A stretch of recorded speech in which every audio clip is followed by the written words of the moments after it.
What the fuck? I'm rocket that.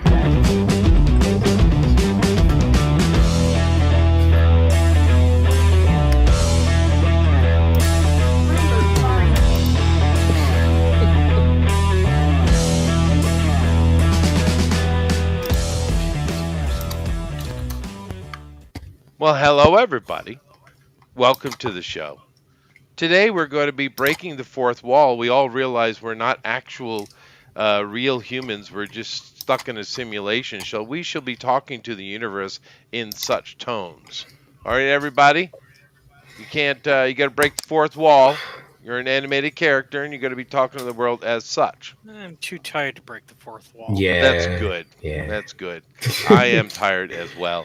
Today we're definitely gonna go through our full 2 hours, and we'll take a look at everything. However, I'm a bit tight on time today, so after we do finish the art, we'll have a chat about it. We'll look at the art, but we won't be doing a straw poll or finish up comments today. I have to go somewhere. Okay. But we're gonna do the full 2 hours though. So we're definitely doing that. And Alan's on his way. But we are talking about Wolverine and Deadpool. They put Deadpool first. They shouldn't. But, Wolverine and Deadpool. And I do have... I'll just show... I don't have to show you guys. I'll just put it up to the YouTube folks. I'm going to go over here and hit that like and share button. But I am going to talk a little bit about these weird characters here in Wolverine and Deadpool and how impactful they have been, Jeff. It's kind of impressive, really, especially seeing as the one in red was created by Rob Liefeld and Joe Nichezia. Is that I pronounced that right? Maybe I did. Didn't Liefeld do the characters with the massive chests? Yes, he's the one that did. Yeah, he's that one. Yeah. But I'll explain in a minute. My water's boiling, so I'm going to go get that. Jeff, tell him about Wolverine, because I know you know everything about that. Okay. Wolverine is a Marvel character. He's got And he's an claws. angry midget. Yeah, and he's an angry midget, and he's Canadian, which is kind of, contrary to being an angry midget, because they're very polite. Yeah. And he doesn't do a lot of, hey, let's go golfing. Or let's go play hooky. I wish the Doesn't do any of stereotype was that. true. And he's got a skeleton that's adamantine or something like that. Adamantium. I don't know. I've never read the comics. And everybody loves him because he is very feral Badass. and likes to tear stuff apart with his claws. And everybody likes that. It's not because of the yellow and blue colors? No, he's basically like the Vegeta of the Marvel world, isn't he? Yeah, in my opinion. Yeah, started off as a villain. Really violent. Yeah, he did start off as a villain, didn't he? Anyway, so I'm done. Maybe Chester. Oh, can good come job. back. That was great, Jeff. Yeah. That was useless, but thank you. Really good. I forgot to hit share. Let me do that. I'll go to show it over on the Twitter. Oh, and he likes to go shop at Bed Bath & Beyond. That is true. That is true. That is true. All right, so let me go ahead and get into this real quick. Now, the guy in yellow you see, his name's Wolverine. Originally, he was created, I think it was the late 70s, actually. But he was created as a little bit of a twist on the mutant thing that Stan Lee was so passionate about. Instead of it being a human mutated with power, it was an animal mutated into a human. Right? That was the trick. That's what he was. He was literally a Wolverine that had been mutated into a man. And it wasn't really fleshed out much. It was more of an idea. And then Chris Claremont came along, stole the character from whoever was trying to think about what to do with it, and changed the concept completely. Now, of course, today, Wolverine everyone knows Wolverine. Matter of fact, the end of the 90s, early aughts, he was actually the most popular comic book character on planet, beating out Superman, Batman, Goku, all of them. How did he beat Goku? He did, though. Now, I don't know what it stands today. I don't think he's still number one. But back in that time, he was the king. Very popular character, and it's understandable why, because he's no nonsense hard ass, right? And then, of course, putting Deadpool with him is perfect magic sauce. Because Deadpool has no memory, he can't remember yesterday. Therefore, he's just the complete wackadoodle. He's constantly joking. He breaks the fourth wall all the time. Matter of fact, one of the funnier Deadpool comics I ever saw, he was literally talking to the caption bubbles. It was great. Fantastic. It was fantastic, yeah. So putting, this hard-nosed, no-nonsense guy with an idiot, it works. Now, yeah, it's the old school buddy cop thing, right? Well, like 48 hours and shit like that. Right. I mean, the thing is, he wanted to have, because Liefeld loved Wolverine and all that kind of stuff, and he really wanted to have his own little team of a Wolverine and a Spider-Man working together. That's what Rob wanted. So he created that. Deadpool, in his mind, was originally Spider-Man, and Cable was Wolverine. When he got hooked up with Joe, who's the writer, of course, Joe was like, yeah, well, we keep a little of that. And then Joe went and fleshed it all out and made it a real thing, because Liefeld's just an artist, really. Although he had ideas. But this character, Deadpool particularly, is full of a lot of winks, nods, and big double fingers to the entire comic book industry. And I don't know if I like that or hate that. Not sure. But he's made as a joke against Deathstroke. They even call him Wade Wilson, which is very similar to Slade Wilson, Deathstroke's real name. But there's a lot of things with Deadpool in his initial creation that are meant to be slights and insults. Because Joe was a little bit angsty at the time. Not Rob so much, but Joe was. So Deadpool is this kind of an insult to comic books. And in the long run, though, I think it kind of worked out. I don't know if I have any other comic book aficionados here that'll have an opinion on that, but I think it has. And one of the greatest, he wanted to put Deadpool with Cable. That's his most desperate thing to do, because that is his Spider-Man and Wolverine, right, for Rob Liefeld. But honestly, I never really cared for Cable and Deadpool being together at all. I didn't think it was interesting. Now, what is interesting is Wolverine cutting him into pieces constantly. That's funny. That's funny. Yeah. But I don't know. The Cable in the movie was good in the second movie. Although, to be fair, still the best part of that was Deadpool getting ripped in half by Juggernaut. But I mean, to be fair, the movie character's not really that dissimilar from the comic book one. It's one of the more close to the story characters, really. He's done it on purpose, hasn't he? So that's why this new one is probably going to be really good. I don't know if you've seen any of the spoiler clips, so I won't say anything. But a lot of it's very... I think it's going to be fantastic. Very close to comic. It's always been... But he knows what he's doing, doesn't he? Ryan Reynolds just wants to do it properly. Yep. He loves the character. And it's going to be the best Wolverine ever with Hugh Jackman. I'm glad he's back just to do it properly. Yeah, so am I. I hope it's good. I know Ryan and Hugh had to fight tooth and nail to keep this movie close to what they wanted. Non-Disney. Against Disney. Both of them had to stand up and put their foot down many times, and they didn't win all the battles. So understand this movie will have some woke stuff in it, but it won't have much as they wanted. They did say a lot of the woke shit's going to be put into the director's cut afterwards. I think that's the deal they kind of made. Maybe, yeah. So I'm glad we have Ryan and Hugh are willing to put their foot down for that. Honestly, I don't think they gave a shit what Ryan said, but Hugh has push, right? Well, it's true, right? Right. I mean, the movies make money. Yeah, I saw it yesterday. Did you? Yeah. Well, shit. Well, all right. Start them out, Jeff, and then Amron's going to speak for an hour. I'll shut up. No, he's not allowed to tell us the movie. Oh, yeah, he is. Bang! Not too much, because I see it Saturday. Yeah, I'm You're going to have go see it as well. an hour's worth of awkward speech. Yeah. What? Oh, Well, you know. yeah, yeah, What? Huh? yeah. So, Yeah. Yeah. Amron, We'll basically. wait till everyone's seen it because No, we'll I'm all have gonna- our own I will- opinions. I Yeah, no, I will it's hard. slide It's around hard. it. Don't worry about it. The only question I have, Amron, is really this: did you have fun?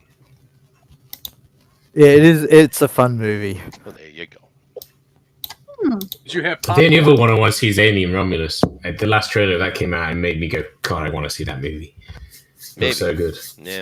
Yeah, I don't know if you've watched the newest trailer, but yeah, it looks freaking I haven't, even better. but it's fine. I don't know why they have to keep doing the same formula over and over, but we'll see. Because they haven't done the same formula over and over again. They did it twice or 3 times, and then they made a bunch of shit ones. Yeah.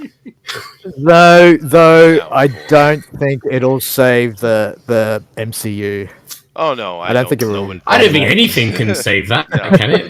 That's the MCU's fucked. It's kind of it's kind of its own thing, really. Like I think it's just going to be its Yeah. own thing. It's He not always gonna said though affect- this is because they want to do a Deadpool 3, didn't he? Still, but I don't know if he'll. Yeah, get it's to. like it's like a standalone movie. It's Yeah. not a continuation of the other movies in a way, but it does talk about what happens in the other 2 movies. And it does have Mustache Man, right?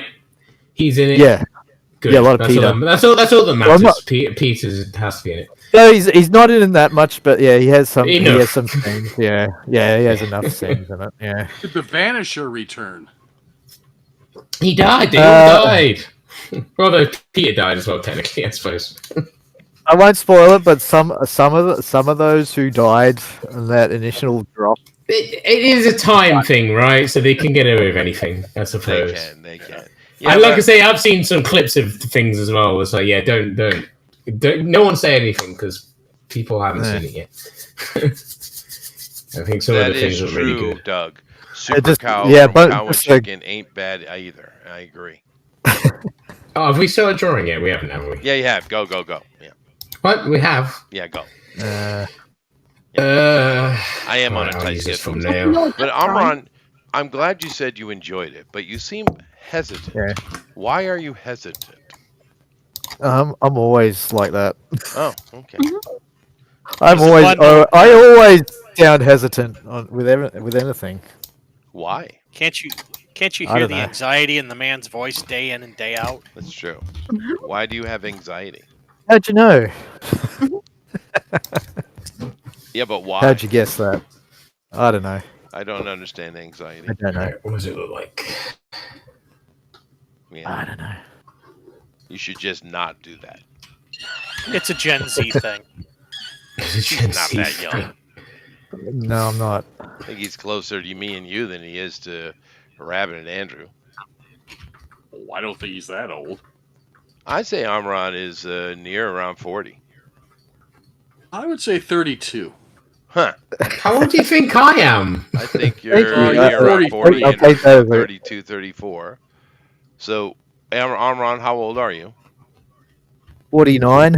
Yeah, see. I was Yeah, he's right. older than me. Yeah, I he's look definitely more older Gen than Z than me. any of you guys. I'm just saying. I just sound younger. My voice is just like it Yeah, never no, broke. I always felt you were closer to my age. Jason, young man, what did you say? I was just saying I'm more Gen Z than any of you. So This is true. yeah. Yeah. Oh, I'm definitely not Gen Z. No, God. I'm more Gen X than anything else. Yeah, no, you're definitely square in Gen X. For sure. Yep. Luckily, none of us are boomers. Goddamn boomers. Well, Rosa's a boomer. Hi, Rosa. But I see that Eric, I believe that's Eric. Let me check. That's got to be something Eric would do. Eric has decided to do the dog, of course. You got to get the tongue going on, dude. Oh, yeah. Yeah, the tongue will be going. But no, I'm glad it's fun because it should be. It shouldn't have any of the stupid nonsense in it. It should just be fun. You know, and maybe I won't go to the theater for it, but I'll watch it later somewhere. Yeah, that's what I'll do. I'm not that bothered. But yeah, some things, I'm sure it'll be okay. Yeah. So No, it I'm matters. I think the first one I enjoyed more than the second one, but they both were fun. So, but the second one had just some dumb forced crap in there that obviously Disney put in there and it didn't belong. The first one, no, but the second one did do the best Juggernaut ever. Oh, it was the Juggernaut was amazing. Yeah, you're right. But the first one, it was quite clear that Disney had no faith in it. Well, it wasn't Disney, was it? It was Fox. Fox, and Fox are better than Disney, definitely. Well, yeah, but they got Ayton. But yeah, no, they did. But the thing with it is Fox just let Ryan do his thing. They let him be, and that's where you get your best stuff, right? He knows what he's doing. That's the thing. I like him. He's a good actor, but he's savvy. He's clever, yeah. And he believes in what he's doing as well. That makes a big difference. It does. But of course, talking about these characters, like I said, Deadpool was created in 1990, I think. Pretty sure it was 1990, which meant it was probably 1 to 3 years of talking about the character before it became a thing. But in the beginning, he didn't really hit very well. I would say it wasn't until around the late 90s, early aughts that he really started hitting. There were a couple there was a couple of sparks around 95, I think, but it really wasn't. It wasn't until the 21st century that Deadpool started to become a thing. I'm happy he did, though, Eric, because it is a fun character. My kids absolutely adore the character.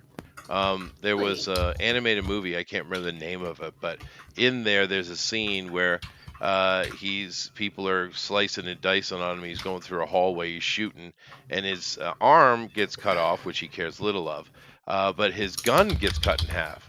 And as in slow motion, as he's spinning through the air, he says, "That was my favorite gun." Hulk versus Wolverine, that's what it was. Yeah, dude. Yeah, Hulk versus Wolverine. That was hilarious. I still love that movie, actually. It was perfect, and my kids lost it, dude. They freaking lost it. Oh yeah, I lost it too. Yeah, it was hilarious. Yeah, Hulk versus Thor and Wolverine I have both movies, and they're really good. They're really good animations. Yeah, they're fun.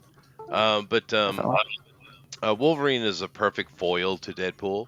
Like I said, the intention was supposed to be Deadpool and Cable. That's, because like I said, Rob Liefeld really wanted his own Spider-Man. That's why he looks kind of like Spider-Man. And he really wanted his own Wolverine. And I don't know that his creative juices went any further than that. It was Joe who put all the flavor on it. It was Joe that put all the angsty, angry at the comic book industry stuff on it. Joe was clearly not happy at that time. I don't know if he's happier now. I don't even know if he's alive. But he had issues, and Deadpool was his muse for it.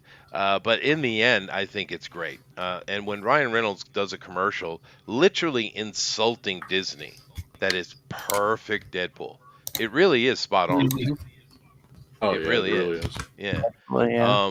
And unlike, sadly, Ryan loves the character clearly, but because the only reason the movie exists because he fought for it, which we already said. But it's unfortunate that isn't universal. Ben Affleck loves Batman. He literally rebuilt the Batcave in his mansion.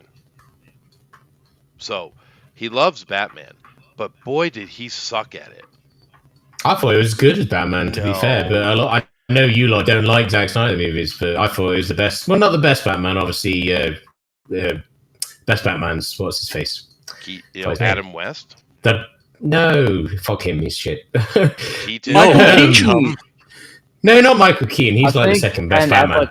Could have been good though. Christian Bale, yeah. Oh, wow. But that's just because the movies were the best. I don't think just because I hate American comics. Remember? That's true. I don't think they're very good. But no, Ben Affleck's Batman was god awful. If you've ever read a Batman comic book, Ben Affleck. I have. They're dark as fuck, and that was why those movies were really good because they were dark as fuck. Clearly doesn't get the character, even though he professes to love it and spend a lot of money on it, because Now he did better than most of us thought he would, though. That's true. Well, I we'll don't give think him it was that bad. I think you comic book nerds are a bit too harsh on people, to be fair. But well, yeah, you're right. Yeah, but because I'd be the same on other things that I like, right? So like Judge Dredd, right? The Sylvester Stallone one, fuck that bullshit. Some people like it. No, you're right. You know, and Carl Urban That's nailed very it true. though. Carl Urban nailed Yeah. that shit, dude. Yeah. Oh yes, he did. Yeah, but it Same wasn't thing just that- the actor. It comes down to the directing and the cinematography as well. Like it's like a lot of people probably didn't like the new Batman movie with Twinkle guy in it, the vampire. You know what? Probably one of the best Batman movies I've seen in a long time. Cinematography was amazing. He was a shit Bruce Wayne, but he was a fucking good Batman. Yeah, we'll see. I thought We'll see how it he was develops. shit all around. Yeah, no, we have to. The worst part of that movie was Batman. You are right, Alan. But everything else was so beautiful and awesome, particularly Colin Farrell. And I have a feeling we've theorized this that Matt Reeves, even though it's supposed to be Batman Year 2, it's basically Batman Year -1. And we have a feeling in the next movie or movies we're going to see him become more and more Batman. That's our theory. Yeah, that's the idea, I think. Yeah, well, he's a young Batman in the whole movie. That's right. It starts as the little kid, but well, not I think kid, the but like. idea- Yeah, I think the idea is that he's supposed to be, he's been Batman so long that he forgot how to be Bruce Wayne. Now he's just, sure. He's I mean, stuck. sure, he's not the best Bruce Wayne just because he's stuck. He's not switching off. So, Well, no, I didn't mean that. I just mean he does not look like a Bruce Wayne. That's more what I meant. Oh, I see what you mean. You know what I mean? Like That's fair. he looks. He doesn't look Bruce Wayne-y. Yeah. But I do he doesn't love look like what a billionaire. Matt did with that movie, and I have to. Yeah, give it's praise great. to I Matt love the Reeves. Riddler. Oh, The Riddler in that movie is really so good. I like the take on it. But the thing, I have to give Matt Reeves credit though, because he is a freaking progressive woke-tard, 100%. But he can divorce his political opinions from his work. Thank goodness. Right? Now you I say don't know much about I that. didn't think that was possible. Yeah, I didn't either. I was really worried about it. Now we did get. You of say course- that. Well, You say that, but there's a bunch of race swaps, there were which are obvious, and there were. not a problem. Not a problem. It's okay. There were. But Which like ones? even I in don't the know next the movie, comics, so- Alfred could be handy capable. Like, come on. I know what he Yeah. was doing. Yeah, but I mean, it's not beating me over the head with it though. I didn't notice this, so I mean, I don't really know. And there's which ones were parts of the movie that are swaps? just Gordon. Was there a Gordon, ginger Catwoman. side? Oh no, I know obvious Gordon. I mean, other than him, because he was obvious. But, you know, I didn't notice Yeah, Some anybody else people really. would probably say Catwoman. Catwoman, I would always say is a bit. bit Latina anyway. To be honest with you, I would always say Well, Catwoman's her not name white. is Selena Kyle.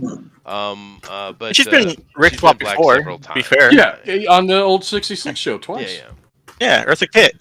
no, Which she's is- fine. fine I with it. think. Haley. And we didn't care about it then. Halle Berry Yeah, did it that's too, cool. and I don't think anyone cares much about that character. No, Halle Berry never played No. Catwoman. Don't ever Yeah, say well, that. That never happened. I never. No, I like that movie. You are a retard. Thank you. You need to movie? buy your man card like now. I mean, I don't like know that why, movie, and but I it's don't one of even my watch guilty these pleasures. things. I actually like. You like Wait, Nickelback what too? movie? No, I'm not that stupid. Come on, man. No one likes Nickelback. Take it That's back. true. Love Nickelback.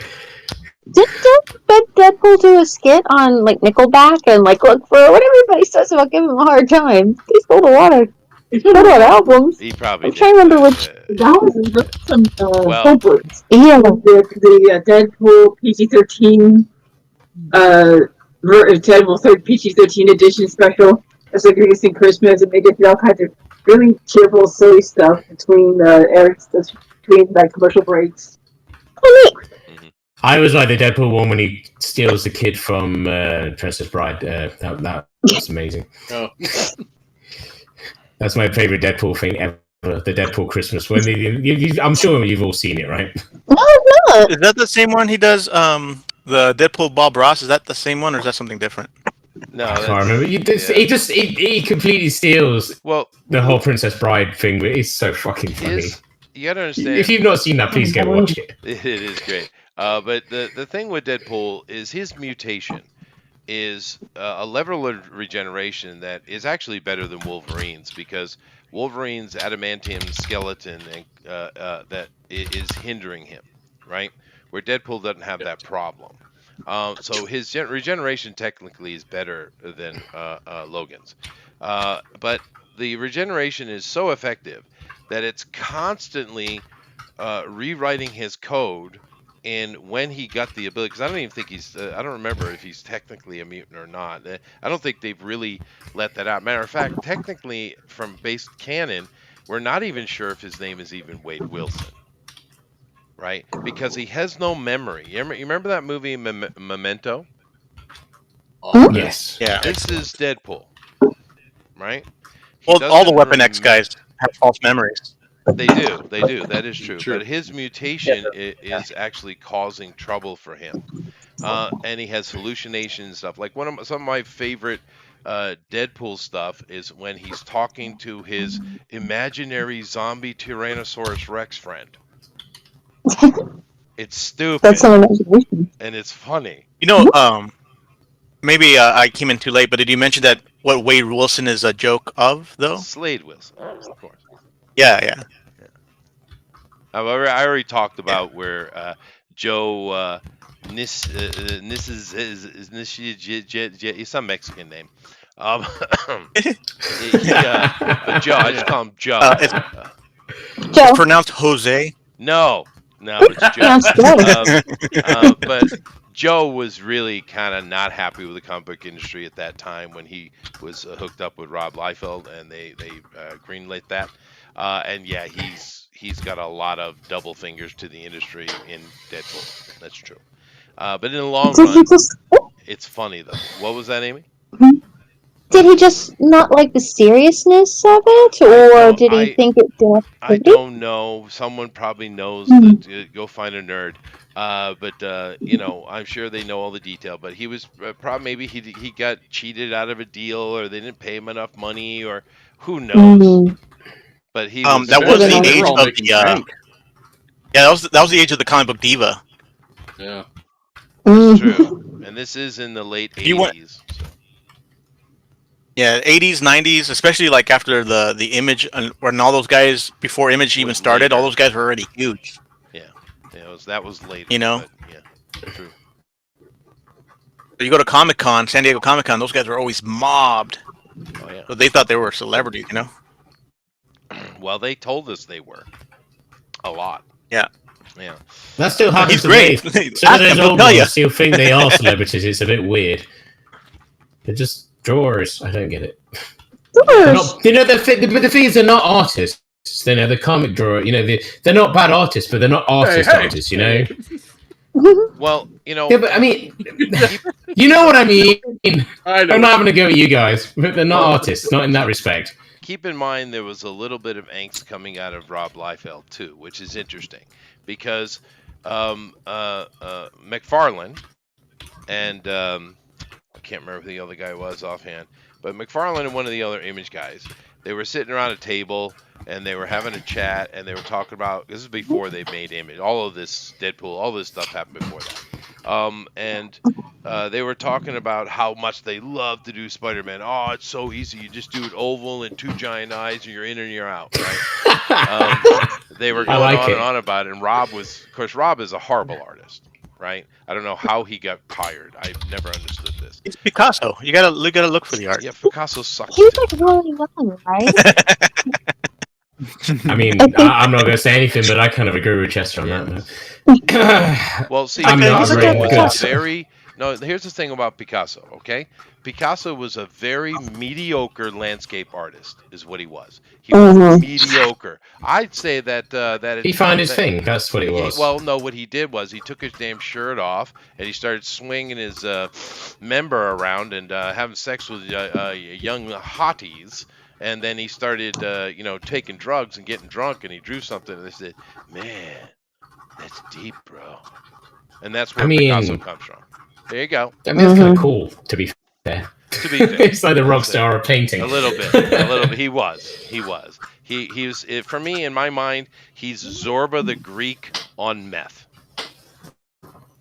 Anybody? Anybody?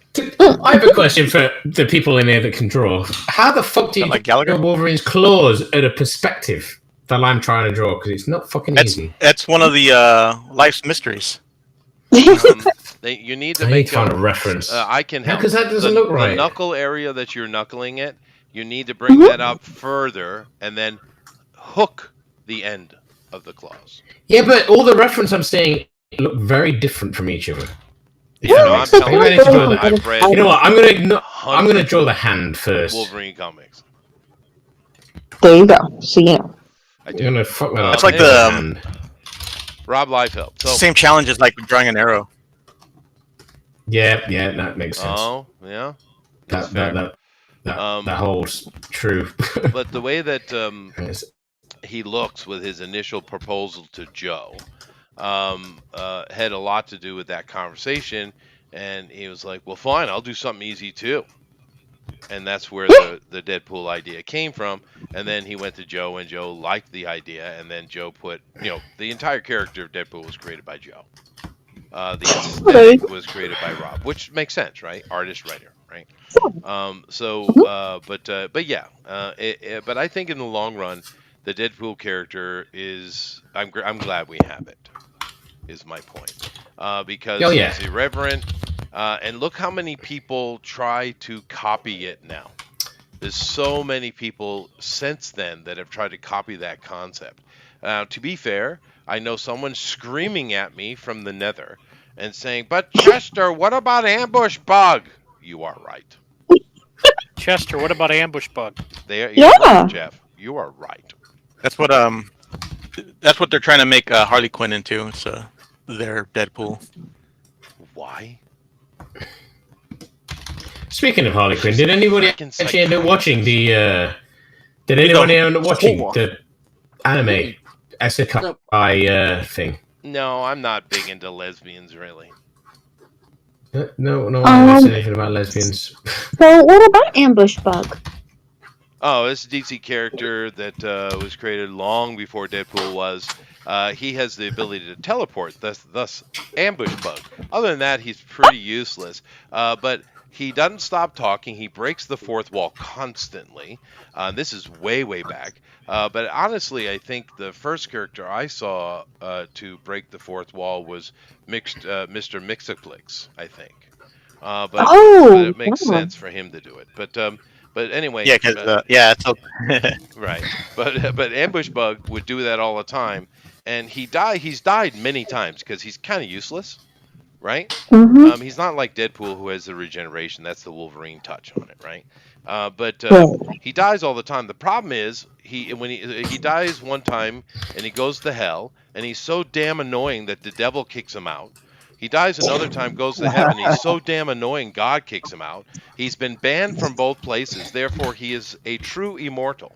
There's actually a scene that came out about 20 years ago in a comic book, and it's one of those Elseworlds way, way in the future, like 30,000 years later, just a one-off Elseworld story. And sitting in the back, it's not part of the story, but sitting in the back at the bar is Ambush Bug. He's truly immortal because he's annoying. Because he's annoying, so he just has to go from place to place. Yep. Well, that's an interesting superpower. But it is Deadpool. They modeled that character on Ambush Bug completely, as far as his character. Now, is Deadpool annoying, or does it work for him better than Ambush Bug? Why do you think Wolverine kills him constantly? Cable has more patience. Yeah, because he's annoying. Wolverine can't stand him. Yeah, Cable has some kind of misguided thought that Deadpool can be redeemed and be a hero. Yeah, okay, that's true. Keep in mind, for the longest time in the beginning, Deadpool's a bad guy. He's a bad guy. Yeah, he's an assassin, a mutant assassin. Yeah, mutant assassin. He was killing the X-Factor and X-Force, was it? Or X... New Mutants. New Mutants. I would say it wasn't X-Force his thing. New Mutants. It wasn't just like until... Wade Wilson. Well, yeah, but it wasn't until the 21st century they started making him a hero. He was they kind of transitioned a little bit before that as maybe, I guess you could say, an anti-hero, maybe. But it wasn't until, like more than a decade later that they started making him a good guy. But yeah, he's horribly. And the Deadpool we have now, I'll be back. Isn't the one Robin? No. created at all. Not at all. Yeah, no, it was more serious. It was more serious, and his humor was more cutting and dark. It was like he cut your arm off, and he thought it was absolutely hilarious as he's speaking to the wall because he sees things that you can't. Yeah. Speaking of that, did you watch the teaser for Terrifier 3? No. Oh God, no! Oh my! Oh, okay, stop everything! All right, all right. Well, you guys do what you're doing. I got something to do. A little bit of Alan lore. Just sounds like Alan lore. Myself. The artist for Deadpool in the '90s. His name is Walter McDaniels. He's one of the guys who kind of showed me the ropes. Oh wow! Really? Oh, awesome. Okay. Yeah, because I was like, in the '90s. In the '90s, everyone was trying to open up a comic book studio, and I knew a guy in my neighborhood, so I was kind of like a little kid prodigy apprentice. And Walter McDaniels walks in and showed me all kinds of stuff. That's cool, man. That's awesome. I owe that guy a lot. Did he tell you a lot about drawing techniques or inking, or more like specifically? Little baby girl. Like he showed me You're gonna die. He showed me the map. Is it the showers teaser or is it the teaser? Oh well, I didn't choose the one that said red band. I figured, little girl. That's the one you have to watch. You're in trouble, little Latino girl. Listen, when he's doing the Snow Angels in Blood, that made me laugh the most. But whatever. Oh my God. Terrifier. Hey, don't forget, in October we are drawing Terrifier. Oh, thank God. Yeah. Everyone needs to watch it. Ooh. Can I do it while eating a roast beef sandwich? He's giving I feel like we should all watch it at the same time and see what Amy thinks of it. Oh, I'm watching it right now, dude. Aw, little. No, I mean the actual whole movie. You're so cute. You're about to get cut into the thousands. Wait, are you watching on YouTube? Yep. You are. Oh, yeah. That's the other one. There's another one where there's a shower bun. Don't show you much. I am being conscientious. I am glad to see his body and head have been reunited. This is good. I just like the fact that he's in a Santa outfit. Yeah. We knew it was coming, though. Santa!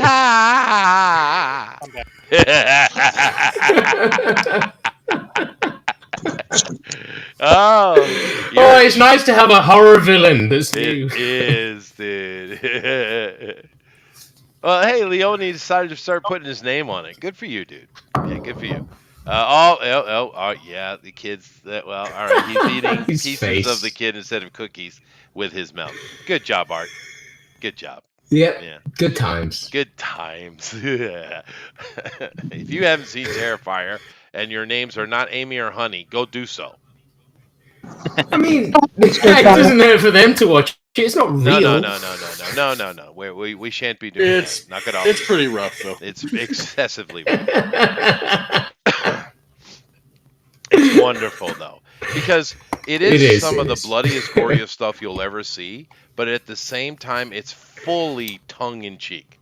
Fully. Oh, yeah, it's stupid, but that's what a horror movie should be. Should be. You're right. And this is that's why they lost it in the old ones. Right. The old ones had it, the new ones didn't, and then now we're finally back to it. Hopefully, some other movie coming and go, shit, we need to do something like this with our horror villain. We need more.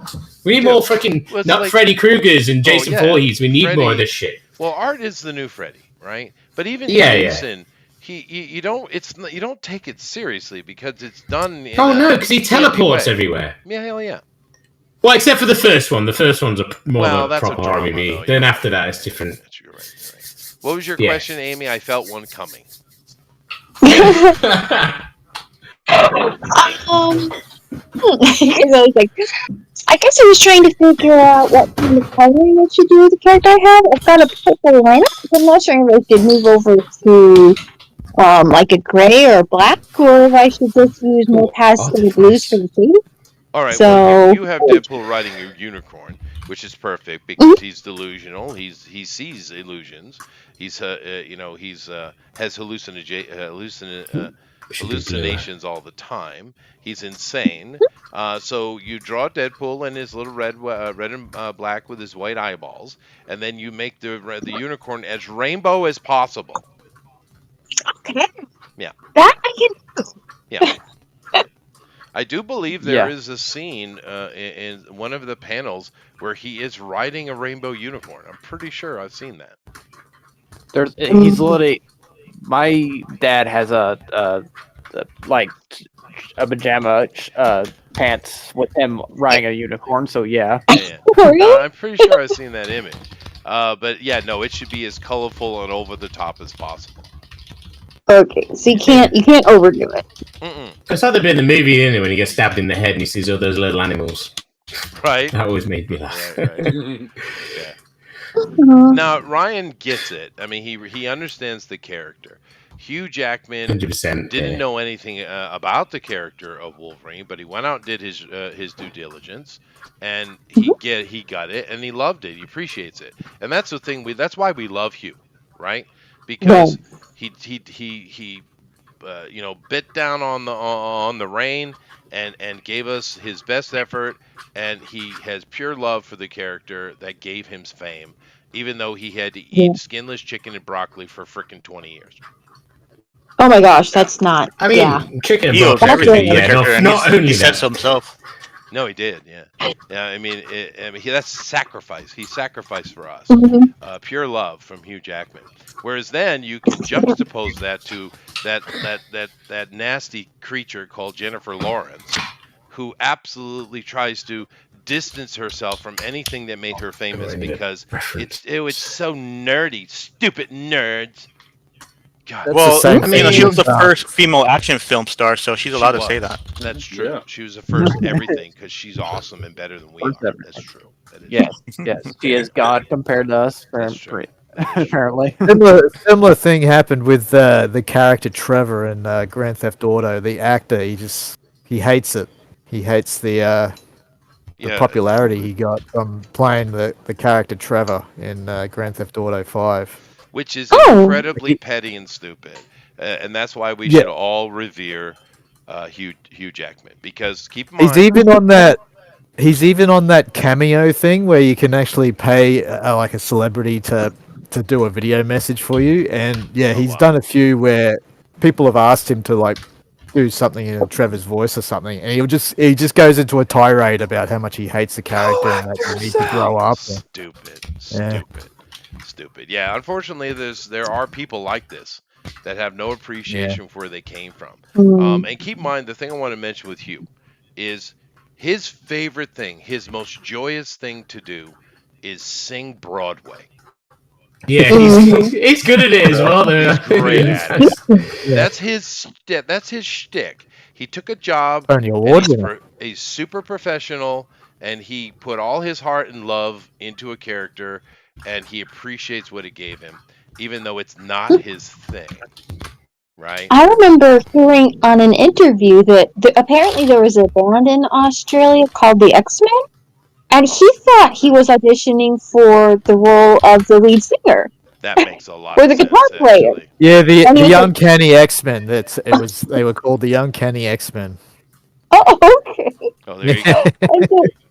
He was like, I'm what now? I ended up doing a bunch of research, like, oh. Yeah, but he was pro about it, and as time has gone by, he's so appreciative of what Wolverine has given him, as he should be. He's a rich man. Yeah. But it's just Hugh is a perfect example of that. There are others, right? But because his love is so different. Yeah, there is, and I'm also glad he finally got rid of his beard. Yeah. Beard. Well, to be fair, his beard was awesome in Logan, though. You have to. I personally liked his beard in Logan. Eric. Yeah, what? Am I too old? Have I made a comment that they don't understand the metaphor? Oh, probably. Probably. Beard, young ones, we're in is that a age. term that is used for a homosexual person will have a person of the other gender, often that they marry, sometimes even make children with, to hide their homosexuality. It's called a beard. Okay. Yeah. Hugh is a gay man, you see, and we love him. He is. He is. Yeah. Yeah, he's pretty gay. We love the hell out of him, though. See, that's the thing. This whole dumb gay shit that's going on these days. It's like, what the hell are you even talking about? Right? There's been so many gay people we adore. Yeah. I mean, Gandalf. Yeah. Gandalf. There you go. Gandalf is pretty gay. Yeah. I was really thinking about Rip Taylor, but okay. Well, I mean, come on. And Patrick Stewart. Richard Simmons. There's a lot of Liberace. Who can tell that guy was gay? Nobody, right? No, that was hidden well. But we love Liberace. That dude was freaking phenomenal. Have you ever seen Liberace play, dude? Damn. Yeah, he's great. He's a phenom. There's a reason he was famous and had a mansion. It wasn't because he sucked. No, well, he did suck, but you know, just didn't swallow. But no, he was really good. There's a whole bunch of them. Rock Hudson, love his movies, dude. Freddie Mercury. I mean, one of the greatest frontmen of all time, right?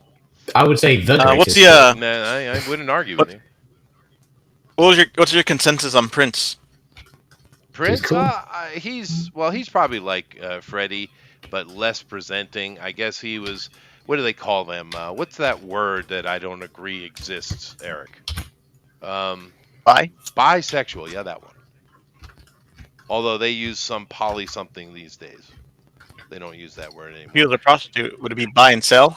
Yeah. But no, Prince was. But then again, I don't care. That's fucking good. Because Prince was another, using the word phenom, Prince was ridiculously talented individual. Oh god, some of his guitar is fucking ridiculous. Oh, yeah, He's a really good guitar player. One of my heroes. Drummer. Yeah. Piano player. Yeah.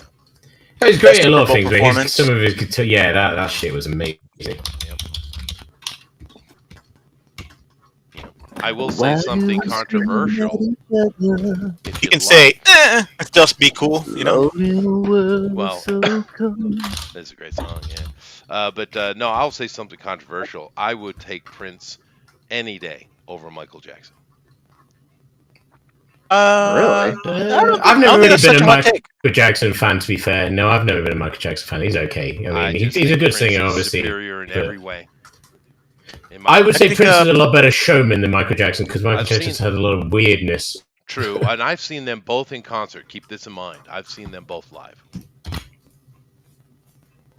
I'm not old enough. Michael was later. I saw Michael 30 years ago, so that he must have been around 30 at the time, I guess. And it was in Taipei. And it was at a distance, whereas Prince I saw in New York, and I was like in the third row on the right side. So I actually had a perfect looking down on the stage, almost straight across the stage. It's perfect.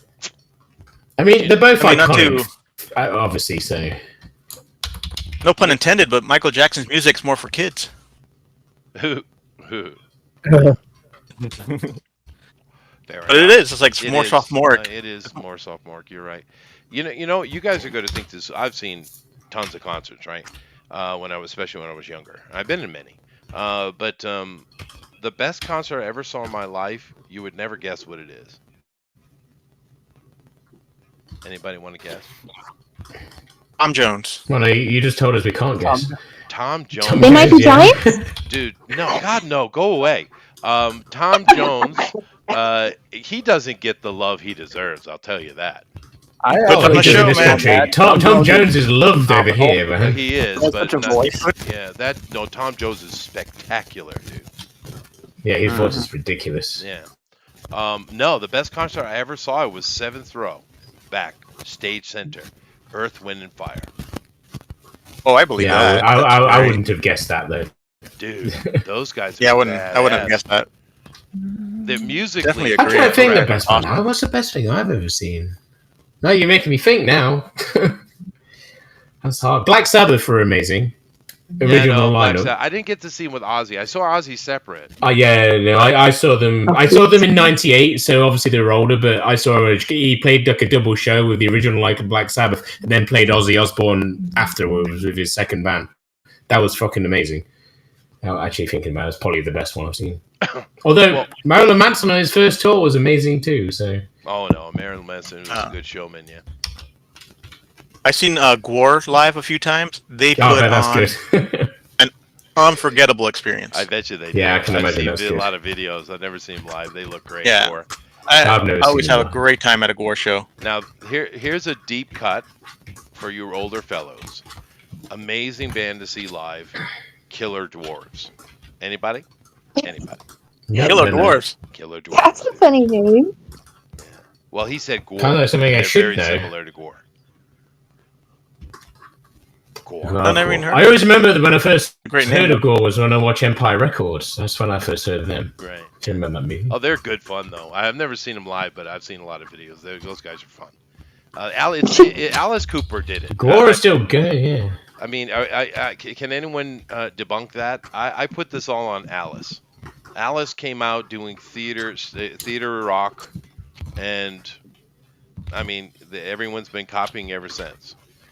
I can't think of any. I met him. He has a lot to answer for. He does. I met Alice Cooper. He said that himself, and I agree with him 100%. That and it was all for shock value, and you do that to sell tickets, and it works. Well, he's like a devout Christian. He is like a preacher, yeah. But no, it's just a theater show. But now he affected more than just rock and roll, because there's also a genre called theater pop, right? You have to remember Kiss, though. I mean, Kiss were like that as well. Well, yeah, but that's Alice influence, right? Alice influenced that shit, dude. Actually, have you guys ever heard of Genghis Khan, the band? Yes. Right? They had a whole bunch of hits. They were kind of a German TV show group that showed up on variety shows like all the time, right? So the German people adore them. But they had a couple of big hits. Moscow, and Genghis Khan, of course. But they had a whole bunch of stuff. But each different song, they had a whole different set of costumes they'd wear, and they had a different dancing routine, and they took it very seriously. But it's very Alice Cooper, but in a very soft, gay pop way. Fantastic. Yeah. I'm proud of him now. He married Joe Biden, and now he's known as Jill. It's great. That's true. And of course, I do believe this also was where we got the creation of Eurovision. Oh no. Oh God, Eurovision. I mean, that was something that was okay when it was like the first kind of around, and then now it's just horrendous politics. It's out of control. It's stupid. That's where a lot of like European house music comes from, right? Eurovision. Yeah, a lot of shit comes from there. I mean, ABBA comes from there, so obviously there's some. It's not been bad forever. No. It's just Right. Just recently. ABBA's a great band. It became a massive political thing. Like, so it's like they used to vote because the music was good, and then they stopped that, and then they just voted because it was politically like Ukraine won that year when all the Ukraine shit was going on. It's like obviously they were going to win because it's political. It's not because they were good. I don't watch it. My mum watches it, so sometimes I hear it. The chat is having opinions here. Doug is talking about opinions. Rob Halford, one of the greatest male voices of all time. Yes, Doug. Neil Patrick Harris. Agreed. I mean, I don't mind Neil. He can say. He's a famous gay guy, though. He's a famous Sherman gay guy. Yeah. We love Neil. He's a good guy. Plays Doctor. What do you say? He plays Doctor now. He does. He's a nice guy, though. I've seen him on other extraneous things, and he's a really nice guy. He's a good guy. Doug says he saw the Scorpions 3 times. They were surprisingly phenomenal every time. Yeah, Scorpions are a great band. Without question. Rosa said she saw Robert Earl Keen in concert, and that's my claim to fame. Well, Rosa, you are a boomer. I normally win just because I've seen Pantera. Put something earlier made me laugh. It said he's got boomeritis, I think. Boomeritis, yeah. It's a painful disease. Yeah. But yeah, no, there's lots of great music. We could talk all day about music. We often do. But we're talking about Deadpool and Wolverine today. So we talked about him being a villain initially and being transferred into what he is today. And I love it. I think Deadpool's a fun character. He's got to be the best character to write for, because you could do whatever you want, right? Wolverine has become. Yeah, they did that with with all the Deadpool variants that appear in the movie. Speaking of Deadpool variants, I'm assuming you're drawing Lady Deadpool while you're on. Nobody. I saw those. No, I'm not. I did see a Lady Deadpool. You're not. Oh no, Nope. I banned it. shocked and appalled. I'm still trying to figure this stupid claw out. I fucking hate Is there a it. Danny DeVito Deadpool in there? Well, Oh, they're not. There's others, but that one actually should exist. Why didn't they think of that? They didn't do Danny DeVito Wolverine. that There's yay! makes a lot of sense. Wolverine. There are tons of Wolverine variants. Oh, yeah, that come across. He's looking for a Wolverine before he finds the one that he. I mean, I've seen like the one that everyone wants to see. I saw a clip of that. Well, one thing that has been around for a very long time with Deadpool is his absolute adoration of chimichangas and Wolverine. He loves them almost equally. That is true. I did not know that. Yes, he's Deadpool's all about his chimichangas. Yeah. The thing with Wolverine, though, I do have a question regarding, because Wolverine's a great character. He's beloved. He's been written so well. They've done so many cool things with him. And thanks for Chris Claremont stealing the character and making him what he is. I mean, you got to give him credit, because we wouldn't have it otherwise. But here's my question. What do you think when they finally made a decision and they jumped the shark and they gave us his origin story? As a bad Yeah. I kind of feel Yeah, like I wish we didn't have it. Yeah, I wish we didn't have it either. It was a good book, and it was like one of those first digitally painted books to come out, so it was pretty to look at. But yeah, it was kind of. Could always write it out as being a memory thing. Can I have a Wolverine opinion, because I don't know the character that well. Am I looking Wolverine-y enough? The face is fine. There is a Wolverine style that looks like that. The claws are coming along, so I'd say you're doing good. Yeah. Yeah, it looks And good. we've been going for. Yeah, so I'm going to change it a bit, but I'm kind of going painty because I can't really be bothered to draw. No, I like what you're doing. It's cool. I've been doing a lot of drawing recently, because I've been doing a lot more anime drawing. So I'm trying to improve, because I want to get some more commissions. I've got some coming up, I think, but I need to get good quicker. Everybody feels that way. Yeah. I think you could. I know, do but it I really could. good. I just spend too much time doing other things. Like If that music. makes sense. Which is also Yeah, very like important. the idea of music. Well, it is important. Like I was on about Chester buying a guitar. I want Chester to find me the perfect Mustang and send it me. I think I mean, you could obviously, take I would pay from, for it, obviously. Meltdown. What? What's that? Wolverine and Havoc. The artwork from Meltdown with Wolverine and Havoc, it was all painted. Yeah, right. There was I this think you'd really Batman like comic that. I remember looked like that. There was a Batman comic that looked like every page was like an art piece as opposed to a comic. Yeah. Let's see. Alpha Proto says no. They messed Deadpool up. They ruined his motivation. I'm assuming he's talking about the movie. I guess. I don't know. But I don't know. Motivation? He's evolved a lot since he came out, dude. I suppose it depends if you're like a purist, though. You know, you grew up with the comics and all that. Fair. Like that probably makes a massive difference, right? I know it did me when the Dread thing came out, like I say, because I grew up with that. So when they did it wrong, Right. I was like, that's just bullshit. Yeah. So to I be mean, fair, that makes sense. I never saw Deadpool as having any motivation at all. Yeah. No, I he's mean, an anarchist, well, right? man. He's just whatever the fuck he likes. That's why it's so funny. He's an agent of chaos. And that's what we like to see, chaos. He would play Dungeons and Dragons. Mm-hmm. He would. He'd like me with Dungeons He and would Dragons. play a bard. We'd get on. Just so you know. So Alpha Proto. I need to play a bard, I think, next time, and just so I can get my guitar out all the time. Okay, well, Oh, just there keep you go. in mind the DM does have a bag of thunderbolts.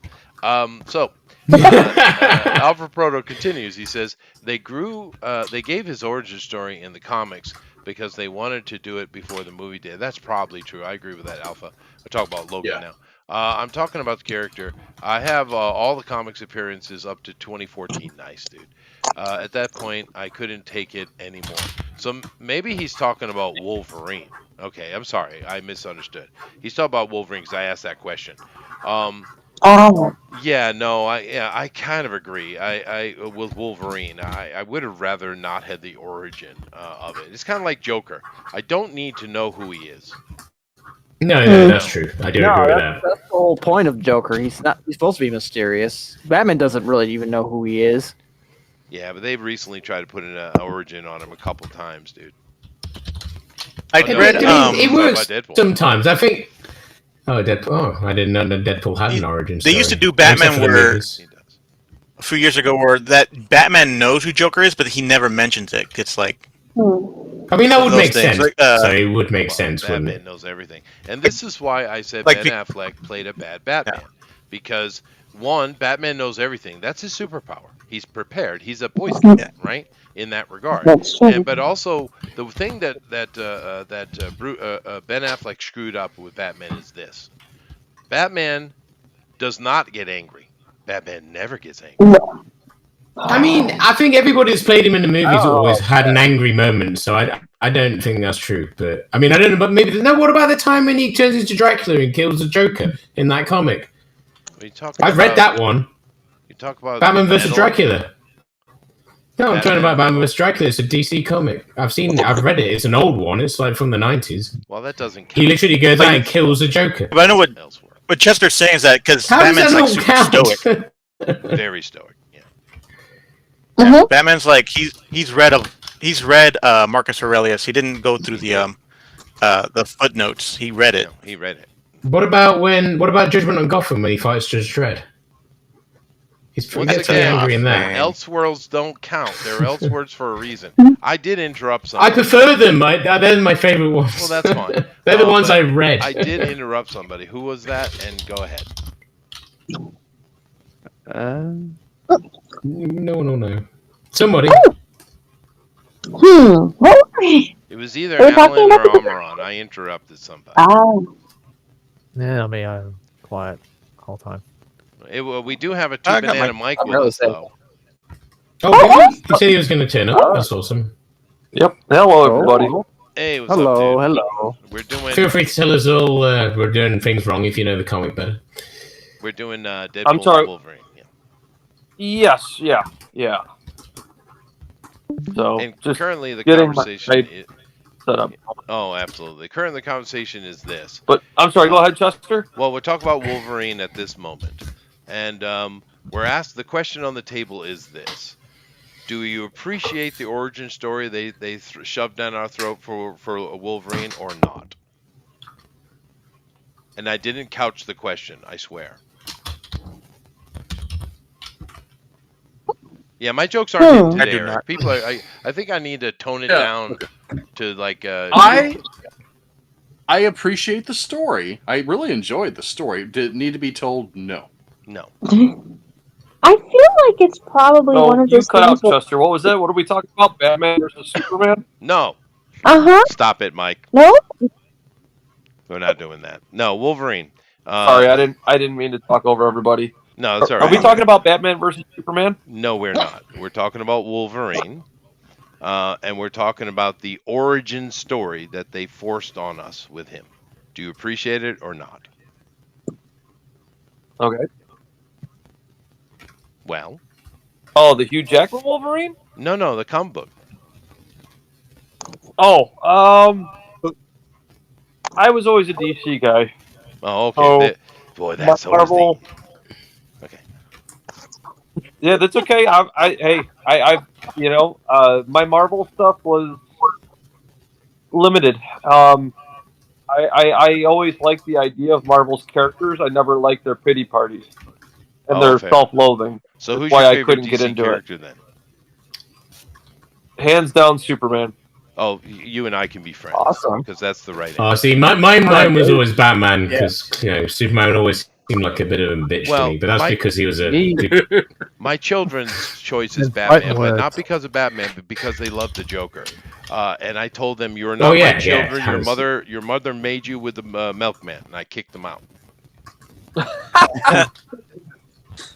No, here's I understand if you go back to and Graham Nolan, he has an entire YouTube video about what made Batman great, and that part of Batman is gone. He no longer exists. Now he's just an angry, vengeful revenge freak, which is not Batman. Character. It's not Batman. No. Because his vow of revenge was to make sure that what happened to him never happened to anyone else ever again.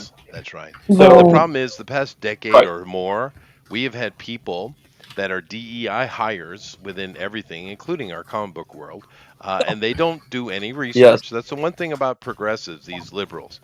They never do their research, ever. And they believe... I don't think they read... They don't read anything. No, they don't. But they also think that they automatically can do it better because they are better than you.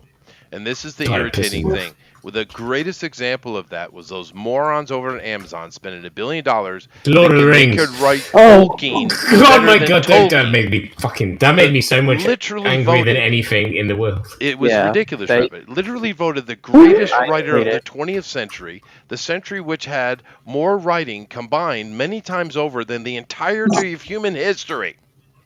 Oh god, I could get angry about that for days, weeks, See what you did, Mike. See what you did. Sorry, guys. You triggered rabbit. How can you fucking like the best author ever?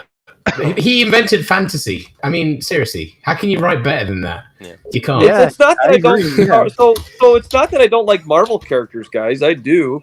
It's just I don't find them nearly as interesting as DC's characters. And again, I know the argument of Marvel has the everyman approach, which is not necessarily true to a certain point of view, but still, DC had the archetypal characters who, it's like any other form of classic literature. It's the hero's journey, and can you take the insurmountable odds and move that mountain? Right. And I understand people again now. When I say I like Superman, I grew up on some pre-crisis stuff. I liked it, never cared a lot for it. It was more of the Christopher Reeve Superman, which they figured it out. They figured it out. They figured it out. I love that movie. Those movies are amazing. Yes. John Byrne expounded on that, and there's a clip from Christopher Reeve that nails it. And he basically said, if you're going to play the strong guy and be heroic, you're automatically dead and stale, which is true. But if you figure out what makes the character tick, and it's this. What is it to be an orphan? What is it to have lost one home?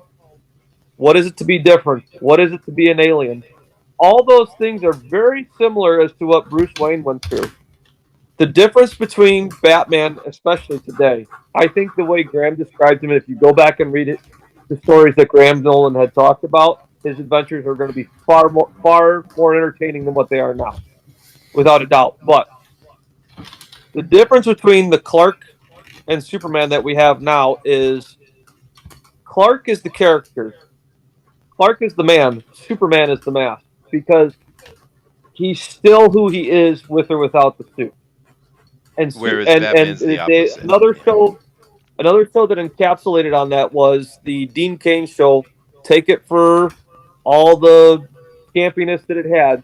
The one brilliant line from that show that still stands true is, Clark is who I am, Superman is what I can do. Yeah. No, it's true. And Batman's the opposite. Because his true face is Batman. Bruce Wayne is the mask. Exactly. Yeah. Oh, and there's no arguing that. Absolutely. Bruce Wayne died with his parents in the alley. He did. Because he took that vow at that early age, at what I would say 10 or 12, depending upon the writer. You know. Well, So the trauma dump. It was a big one, yeah. But I think the real difference, Mike, between Marvel and DC is this. Marvel is written for a younger audience. It always has been. DC's darker, yeah. DC definitely. is more adult, darker, and they are gods. Gods amongst And that's why I always preferred it, yeah. Right. I think that's why I liked it. I mean, I grew up reading manga, so DC definitely appealed more to me than Marvel. I read Marvel always seemed to be air to me. Yeah.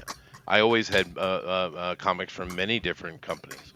I never was one specific or another, even though in America. Dark Horse is what I. Oh, I love. Do you get Dark Horse over there? Because that's I love it. what obviously I grew up a lot of that stuff. Their Conan run was freaking epic. But no, over in America, I don't know if you understand this, Rabbit, but in America, most American comic book people, they're either Marvel or DC. I never understood. Yeah, I've heard it. Yeah, we don't get that over here, but we do have that. Yeah.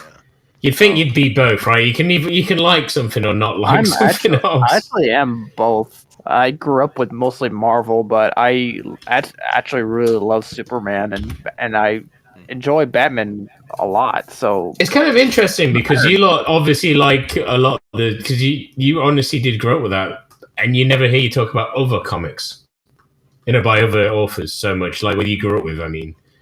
Well, I like more comics. Like I grew up with Dark Horse and Aliens comics and all that kind of stuff. Right. And well, I like Moorcock stuff and manga, obviously. Well, his Elric stories, I love those. I love the Conan stuff. The Marvel stuff was pretty good too, but Dark Horse absolutely owned it.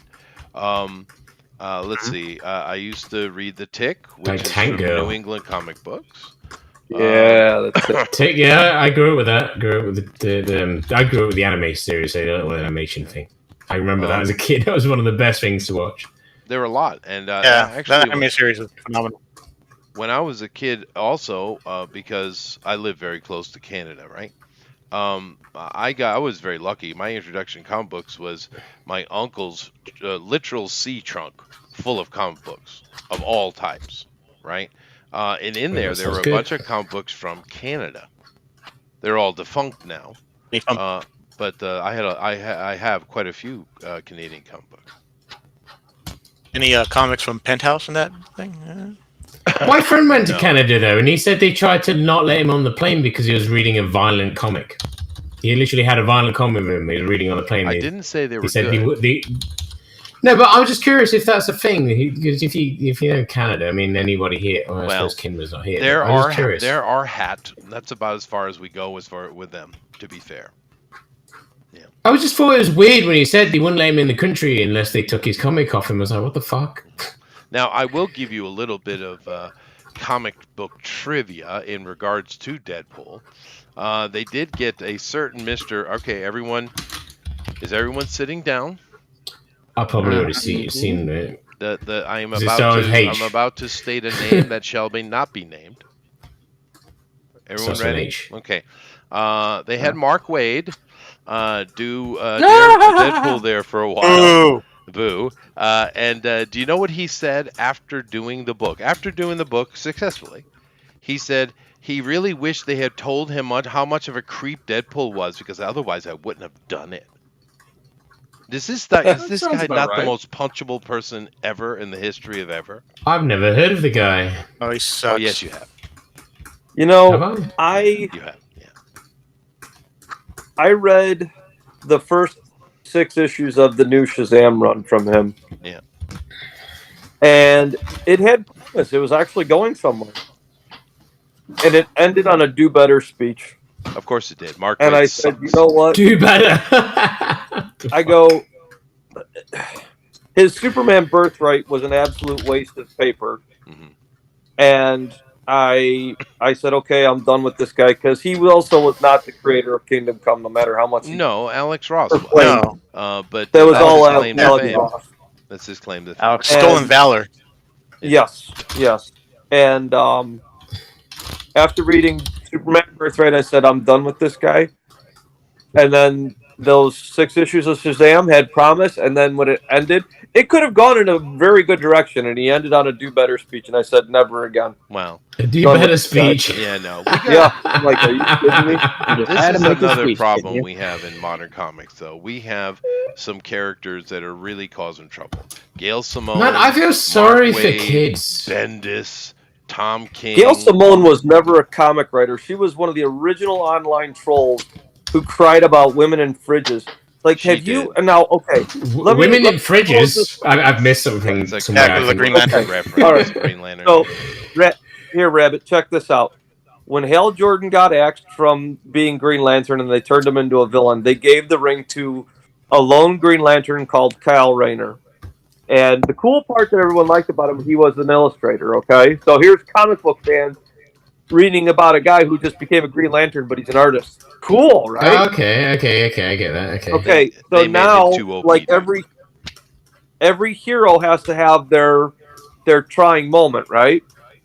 And the villain was Major Force. He killed his girlfriend and stuffed her in his refrigerator.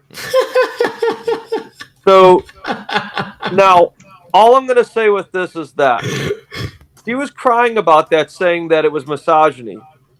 But I'm Gail. sorry.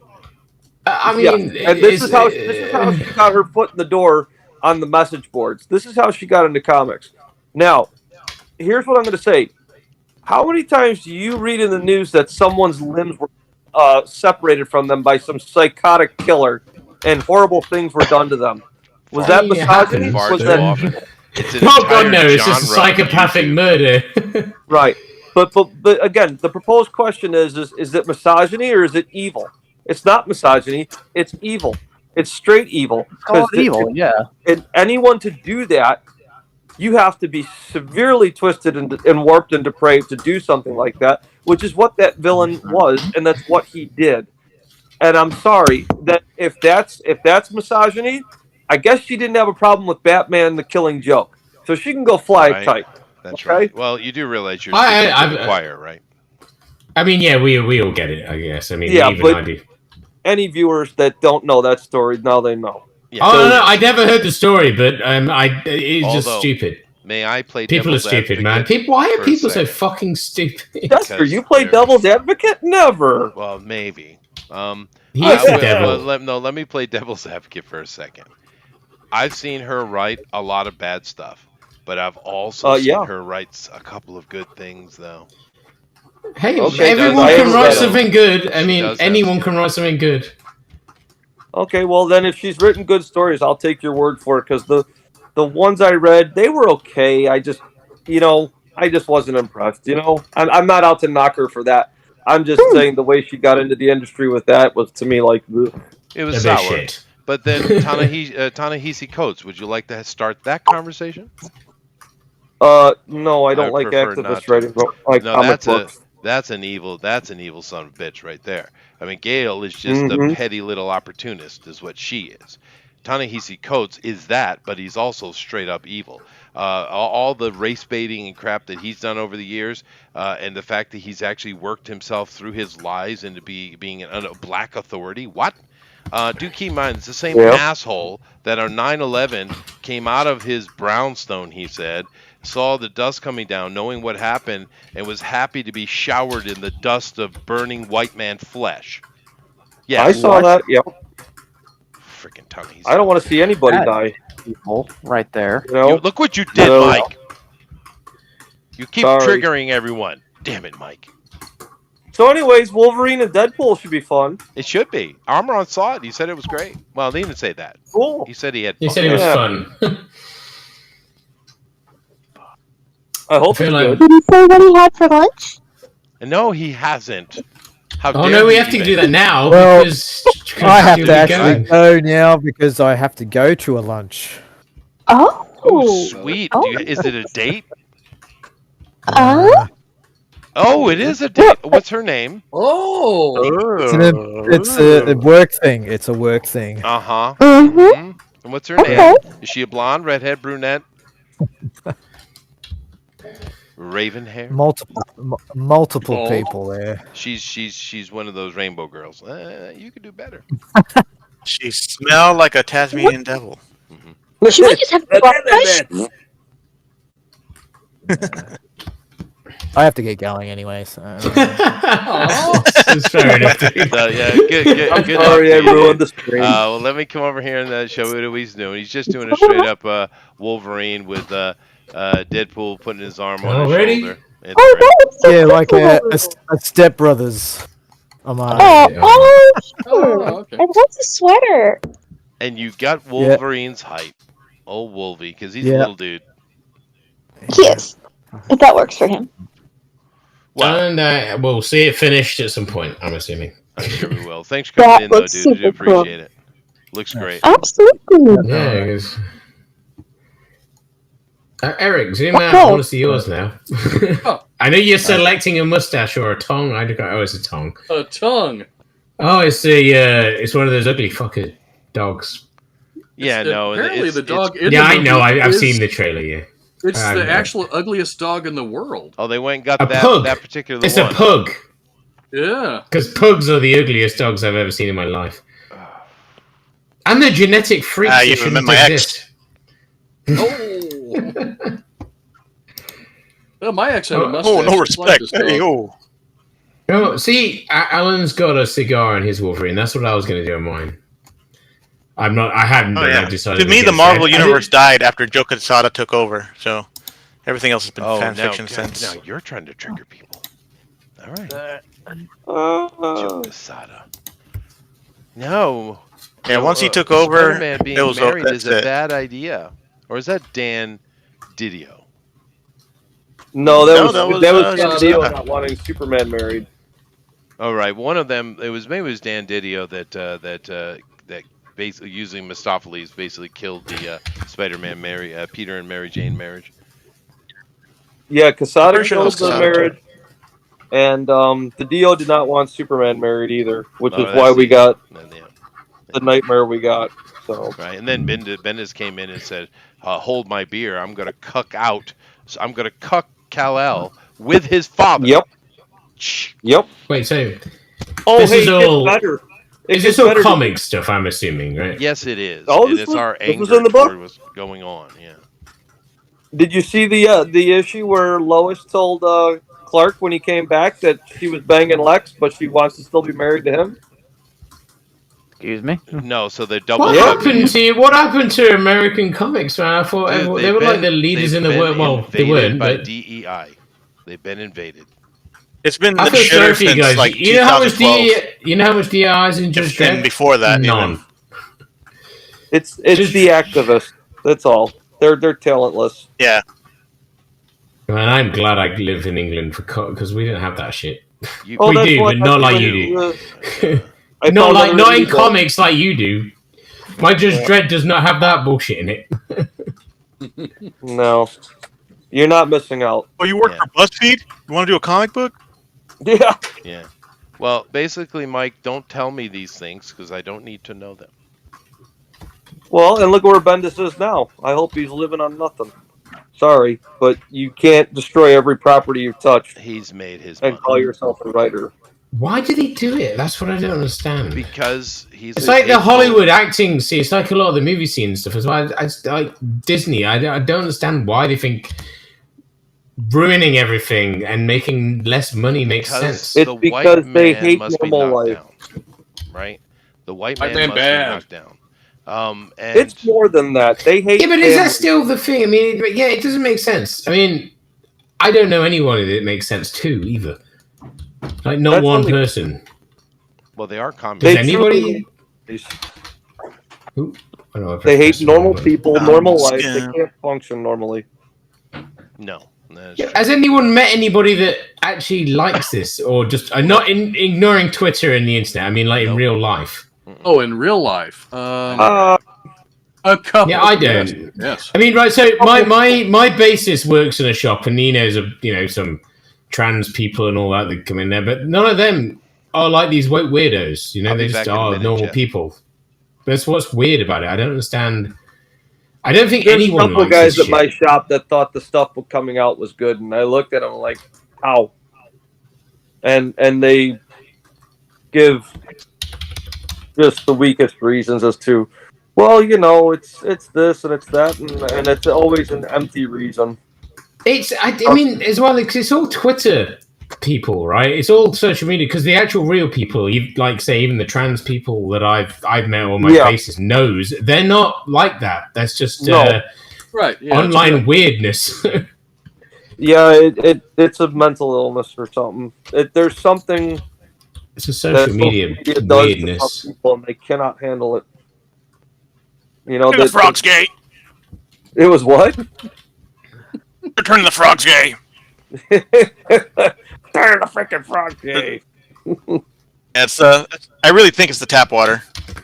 Yeah, well, it could be. You might be right. I need some cool brushes. I need some new brushes. So I really ruined the stream. Sorry about that, guys. No. It's fun to talk about stuff. Yeah, It's actually real weird things. And you lot know about the comics, so it's relevant. Yeah, I mean, it's definitely relevant. I mean, I didn't know about it. I've never even heard about all this shit. I just thought American comics just started sucking. And that was about it. It used to be good a long time ago. Yeah. I had some friends that liked a few Superman comics. I remember the Death of Superman. I remember them getting that and going, yeah, look at this, Death of Superman. I was like, oh, well, I mean, oh, well. But it was a big deal. I remember it being a big deal. Yeah, and it's a good book. It's the idea of killing a superhero, right? I think. I don't know. I don't know. Well, I remember what it is like people said, now that you kill them, what do you do after that? And I get that, but again, there was a lot that went into them killing him. It wasn't just overnight decided that they were going to off him. What happened was that Lois and Clark show was out, and they had plans to already marry the characters, and then they said, no, you can't do it because TV wants to do it at this particular time with whatever season that was. So they had to fill the gap somehow. There's a full thing on this on YouTube. You can find it. And Jerry Ordway was always famous for saying, let's just kill him. And then Mike Carlin, who was in charge, said, okay, if you're going to do it, how would you do it? And they actually drafted up a good story. And that led to the Batman Nightfall arc, which started out strong when they broke him, but it fell apart on his return. It wasn't nearly as good as Superman, because this was the first time they did something so big like that, and it succeeded. So there's a lot of things. What's that? Hall? There's a lot of things I like about There's a lot of things I like about the Batman Nightfall. In hindsight too. It's mostly in hindsight because like how it was like the 90s comics, right? Like it was just a big comment on 90s comics, because then he came in with all the bells and whistles and the shoulder pads, like all the Image dudes, and then the stories were all like soulless, like the Image dudes. Yeah. It's like, hey, don't you miss the old Batman now? It's like, And that's part of it, because too, at the time when they killed Superman, everybody wanted Punisher and Wolverine, and they have their place.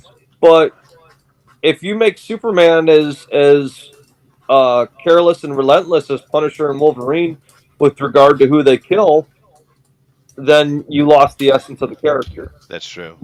Justice is non-negotiable. But I still remember where I bought my Death of Superman comic book, by the way. No, let me make this statement in regards to the conversation that we're having when I stepped away. A lot of people say, with DC and Marvel, and of course this statement could be made true about so many industries, that they're losing money, they're not selling comics, they must be really worried, there must be chaos over there. There is none. Those two comic book companies have a sugar daddy. They can do whatever they want, and trust me, they're not worried about not selling comic books, because they're laughing at you. They're happy with what they're doing. To take the example, he said that not only has Bendis cucked out Superman with his own father, he's cucked him out with Lex Luthor. Now, this shows you the absolute ineptitude, because I don't care what Lois thinks. Lex Luthor would never, ever take Superman's sloppy seconds. He would never do that. Lex Luthor is not petty. He's not. There are many evil characters who are petty. Dr. Doom, anybody? Lex Luthor is an idealist. Lex Luger? Lex Luthor. Lex Luger, I like that. I want a Lex Luger. Bodybuilder turned wrestler. Yeah, baby. But anyway, but Lex Luthor is an idealist. He's a guy who thinks that this damn alien should be getting off the planet. We humans could do it ourselves. Oh yeah, he hates him, doesn't he? He's a human perfectionist, right? He would never take Lois. Build a wall. Yeah, no, build the wall. But around the planet. But I'm just saying that he would never. So Bendis doesn't even know what he's talking about, because Lex would never do that. No. He's not petty, and he would never take Lois. He would consider her tainted and a traitor to the human race, is what Lex would consider. Yeah, that makes perfect sense. Because that's who Lex Luthor is. But here's another thing, though. Because they have these sugar daddies in Warner Brothers, Discovery now, and of course Disney, they can do whatever they want and laugh all the way to the bank, right? However, let's take a look at another company we've mentioned several times today, Image, right? Now, Image is still banging away. They're still doing their thing. Matter of fact, sometimes Image sales are better than either one of DC or Marvel, right? Yes. But if you go over to Image and you take a look, what do they got? They got woke books. Yes, they do. They got books that aren't woke. They have weird romance books. They have weird books for weird foreigners. They have strange, odd comic things. They have they have to have everything, right? That's my so point. That makes sense. So yeah, that's what they should do. And that's what you should do. Well, you can have a woke comic, but don't do everything like that. Well, yeah, it's a problem with all these big two for sure. And if you notice too, and this has been said multiple times, it wasn't till the mid '80s that they killed everything but the superhero lines. I mean, yes, they had the Vertigo books and all that stuff, but the publishers before used to do everything from superheroes to romance to westerns to sci-fi, and I know they tried to repackage all that just into comic books alone, and that's fine. You could do that with superheroes, but there's other venues that you could sell to too. But when you completely remove a genre like that from the marketplace, I don't know how you reintroduce that to readers to try and get them to jump on. I don't know. I agree with that. Here in Japan, you can find any genre you can imagine. Yeah. Europe too. Europe is, that's another thing to keep in mind. Comic books are not dead. They're nowhere, not even close. If you live in America, you think they are, but they're not. No. Asia's super hot. Manga is even moving into the West now, very strongly. The Europeans have a very robust comic book industry going on. Have you seen what their Italian artists are doing with the Disney books? They're absolutely beautiful. The Italian. They are. Yeah, that's definitely true. Have you seen any of the French publisher Titan? Any of the stuff they've done, particularly with the Moorcock Elric books? No. Oh my God, dude, check it out. Okay. It's so gorgeous. Long John Silver is another, I think, a French book. Another French book is really good. The Italians are killing it, though. I mean, some of the art coming out of Italy right now in comic books is stupidly good. It's really gorgeous. Mm-hmm. You know what else they've got into, the Italian artists? A lot of the board game art that we're getting these days is coming from Italy. Oh, really? Mm-hmm. Cool. That's cool. It is. They're doing well. Yeah. Okay. Because they have the Italians have kind of a natural stubbornness to never leave the Renaissance. Yes, I love them for it. Yeah, I do too. Good. But I mean, and of course, it's playing out really nice these days, right? Yeah, it is nice to see some of the love of that art still remaining. That's what you art should always be there. I saw I think it was Polish or Czech. Yep. It was one of those in that area. I think it was Polish or Czech, and it was about it was set in it was funny enough set in the Renaissance or maybe even the Rococo era, and it's just about this young princeling. Well, he's not a prince; he's a young noble, and getting into all manner of shenanigans. And there's a touch of supernatural suggested.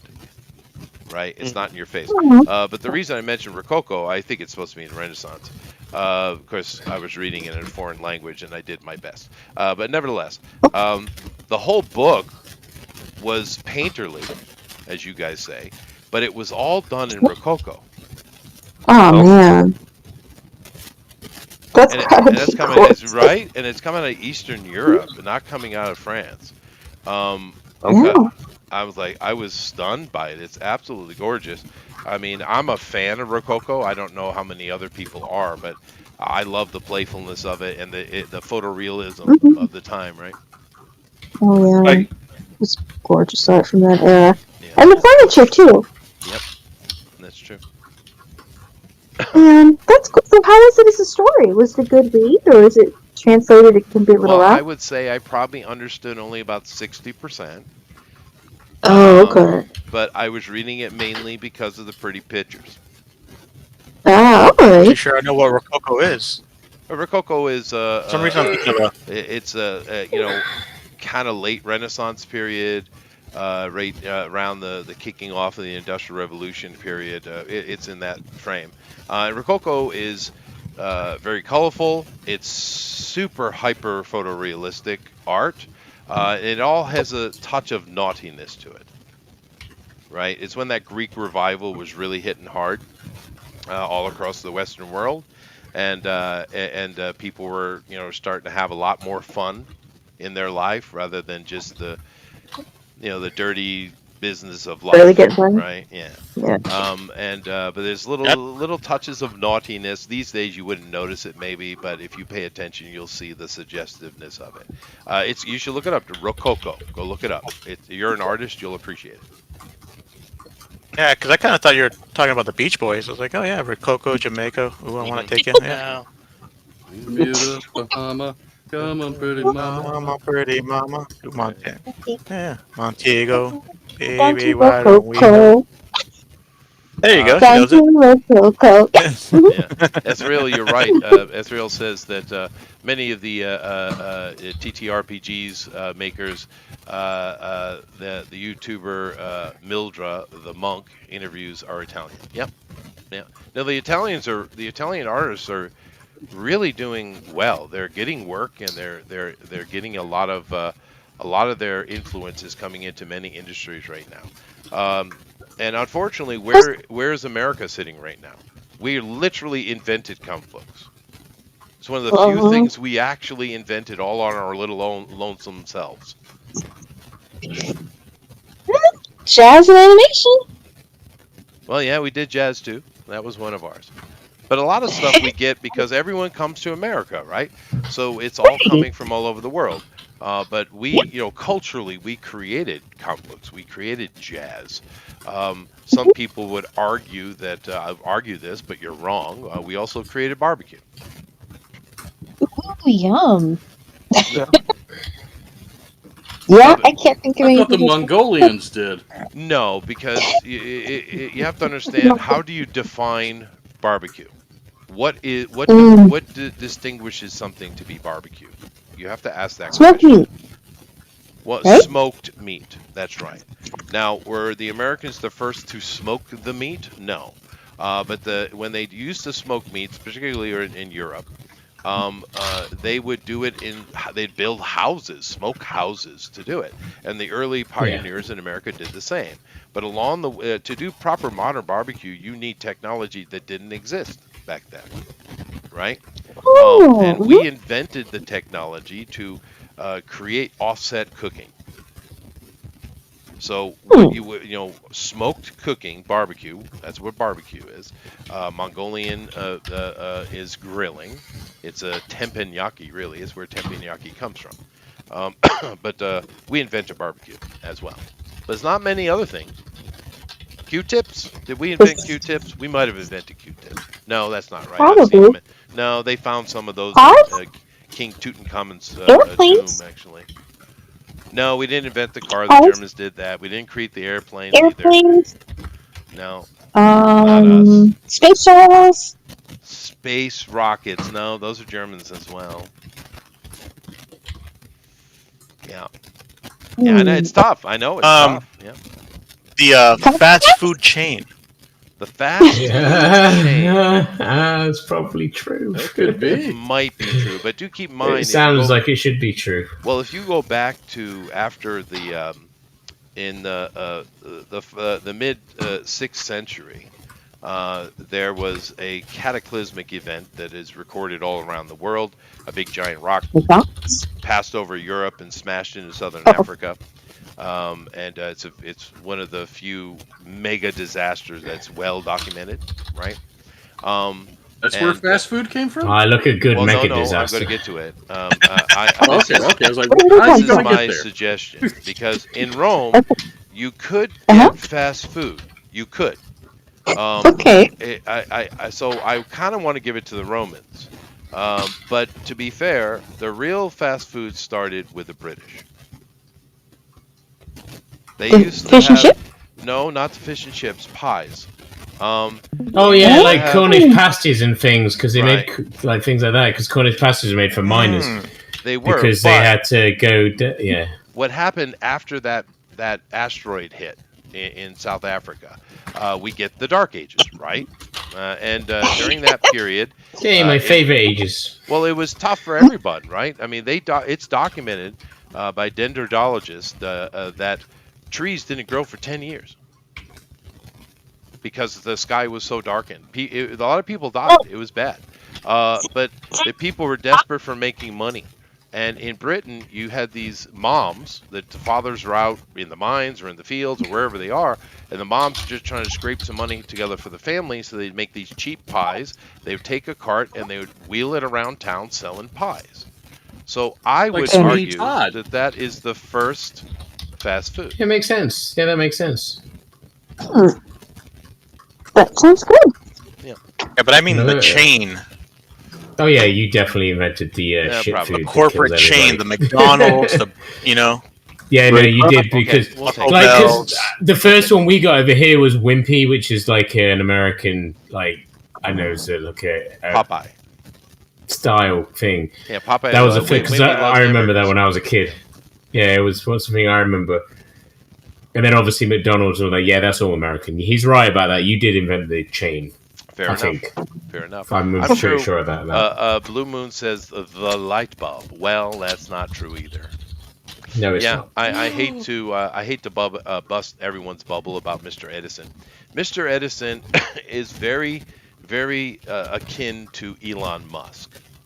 Mr. Edison was a great salesman, had a lot of charisma, had a great eye, so he's kind of got a little bit of Trump in him too. Has a great eye for business, great eye for what can be successful. But Edison himself didn't really create anything. He promoted it. He hired the right people. He put the right people on the job. I've always heard that he had goons to steal patents from other inventors. I have so heard he'll send gangsters. Yes, there have been many accusations. But Edison was not an inventor. He was a businessman. Like I say, he's very much like Elon Musk or Donald Trump. Well, Donald's a builder, though. But you know the implication. The light bulb, the earliest light bulb I know of, was actually from 1807. And it was created in Austria. Korea. It's Austria. Yeah. Yes, the light bulb is ours, Rosa says. Well, we made it real because that Austrian one was kind of a showpiece, really. And Edison and his crew did figure it out. And it was the filament was the thing giving them trouble. And do keep in mind those Edison early light bulbs that they created and start putting and just installing in New York to show the value of it, the functionality of it. They're still there, and they've never been changed. Oh, wow. Yeah. Really? There are many places in New York, fire stations, all kind of places. You could walk in and see an Edison light bulb sitting up there. It's never been changed. It still works just fine. So you really don't make them like they used to. I got two American things that are undeniable, that are changed the world. Taco pizza? That is the automobile and the airplane. We invented neither one of those. We invented No, both of onto them. the right. The Wright brothers didn't do that? No, the Wright brothers First were to the fly. first to have a sustained flight. They didn't invent it, but they made it work. Yeah. They're the first Okay, ones to that's have a cool. Because I know Da sustained Vinci flight. made his helicopter and all that, No, I'm and the not talking glider. about Da Vinci. I know that. The first aeroplane to get up in the air for any length of time was 200 years ago, right? Whoa! Yeah, no, but the Wright brothers Oh, that's right. I saw Stargate. were able to sustain it. And that is what allows us to have flight. Everything else was very short. They couldn't sustain it. It was very fragile. So the Wright brothers are definitely important for the history of aeronautics, without question. But they didn't invent it. What They about just the made car? it. The car was created by Mr. Daimler and Mr. Benz, Germans. So Ah. quickly made mass production. Oh. Okay, wait. That leads to the actual American invention. The British. What did the factory Ford's business model? Mm-hmm. Ford was the one with the assembly line. Once again, Yeah, the assembly that line. was not created by. Well, no. I'll give you the rundown on the assembly line. The New Englanders created the idea, but they didn't have the money to put it in play. So they went to Britain and they got investors and funders. But these investors they got in Britain refused to invest the money in America. So therefore, the New England businessmen got their backing, but they had to build it in Britain. This is why everyone says the Industrial Revolution started in Britain, because it did. But it was actual Yankees that were inventing it. So we'll give that to the Americans. We'll give that to them because it was their idea. You win this round, America. Yeah, you win that round. But I'm just saying that is how it happened. They didn't have enough funding. But they made so much money off the investment. You saw America fought, and of course, so much investment started coming into America. Very quickly, America became the center of industrial revolution, right? But it did start in Britain. I do like that the Brits did create the greatest American, which is Judge Dredd. So. Well, that's a good question. Is Mega City 1 in America? I guess it is. It's the Eastern Seaboard, isn't it? It's what it's based on. Yeah, it's the Eastern Seaboard. Yeah, that's true. It's interesting. Never thought about that before. But yeah, it's a hard conversation because you imagine America has made so many things, and so many things have been done and functioned in America. It's true. But it's just not native-born people, right? So I don't know how you count that. You could count it, I suppose. You definitely make some of the better guitars. I'll give you that. Oh, Yeah. good to have. But we didn't invent America that. also invented the Flowbee. We did that. That is true. Oh. Although I heard that was an immigrant from Yugoslavia. Oh. Okay. What about Post-its? Oh, those are Canadian, aren't they? Yeah, they are. Yeah. Damn. You know where who did create the guitar though? You know where it's from? Spain? That Egypt. is everyone's answer. It's wrong though. It's a good answer. You sure? No, I am sure. It's a good answer though because they're the ones that really made it the modern guitar what it is, or the Spanish. That's true. But no, it's from Persia. Yeah, but then again, Like a manual? most string instruments are from Persia. They were the string instrument people. The European were more of the brass instrument people. Interesting. So more like horns. You know what story is in the shadows is the guy who figured out that cat intestines are best for violins. Yeah. Yeah. They also use cat intestines for creating the cover of the shamisen here in Japan, the Japanese guitar. You're like, I'm saying, like, who figured that one out? No, right? I mean, No. then again, it's like using just like horse hair for like brushes and stuff. I suppose there's a lot of weirdness when you think about it. Well, we If you don't really make think about history it. anymore, do we? We don't do anything. Yeah. We don't make anything anymore. The old people had to figure shit out. I'd probably end up making really tiny violins from cat whiskers. I'd have a really high sound. Although you can Whiskers. you can make strings out of tendon. You make strings out of a lot of things. I mean, you can even get Kevlar strings nowadays. Yeah, that's true. Yeah. Like spider. It's kind of weird. I always thought it was weird. I've never used them. I use stainless steel strings when I buy strings. But Yeah, most of my guys do too. But you just, Amy, did you say something about spiders? Like spider silk and things like that can be used to make a lot of stuff. There's a very interesting bit of technology that has been kind of brewing for about 20 years. And it's the initial labeling of it was Spidex. I don't know if I'm for that name, but collecting a lot of spider webbing and creating high tensile strength string. They've been doing that for a long time, but milking a spider is difficult.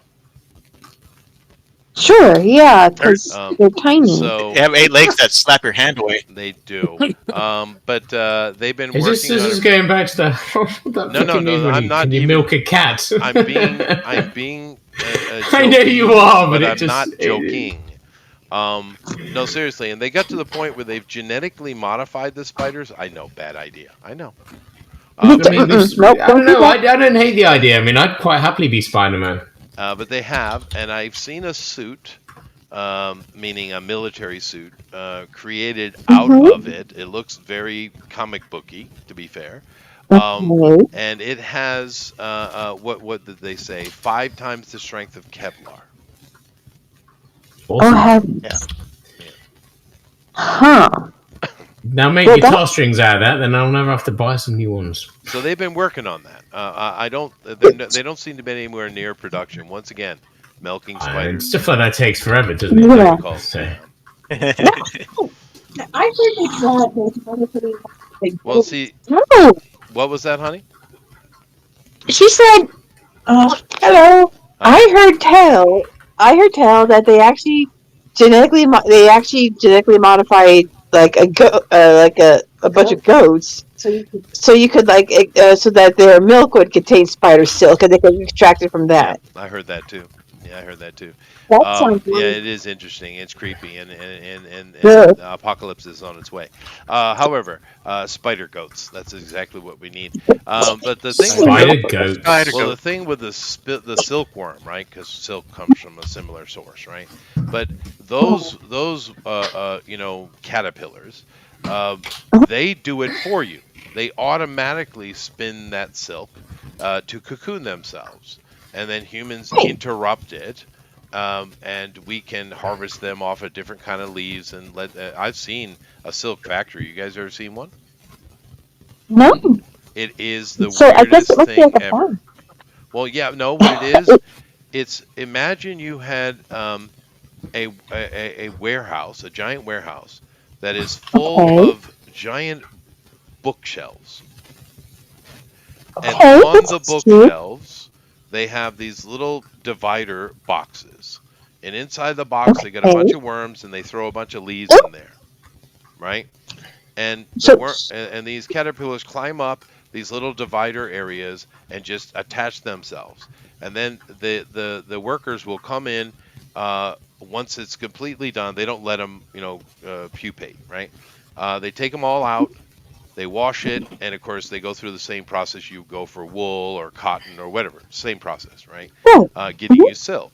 But I've actually walked into a silk factory when I was in China, and it's just the creepiest place you've ever seen in your life. You're surrounded by this constant noise of nibbling.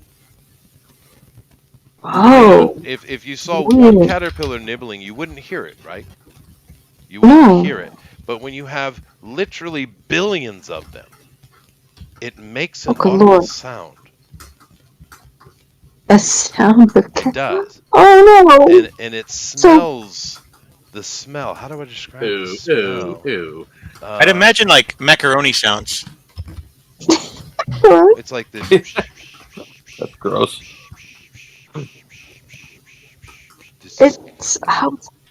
Yeah, it's a creepy place, but it's also if you have workers that you only have to pay 2 pennies a day, it's good money.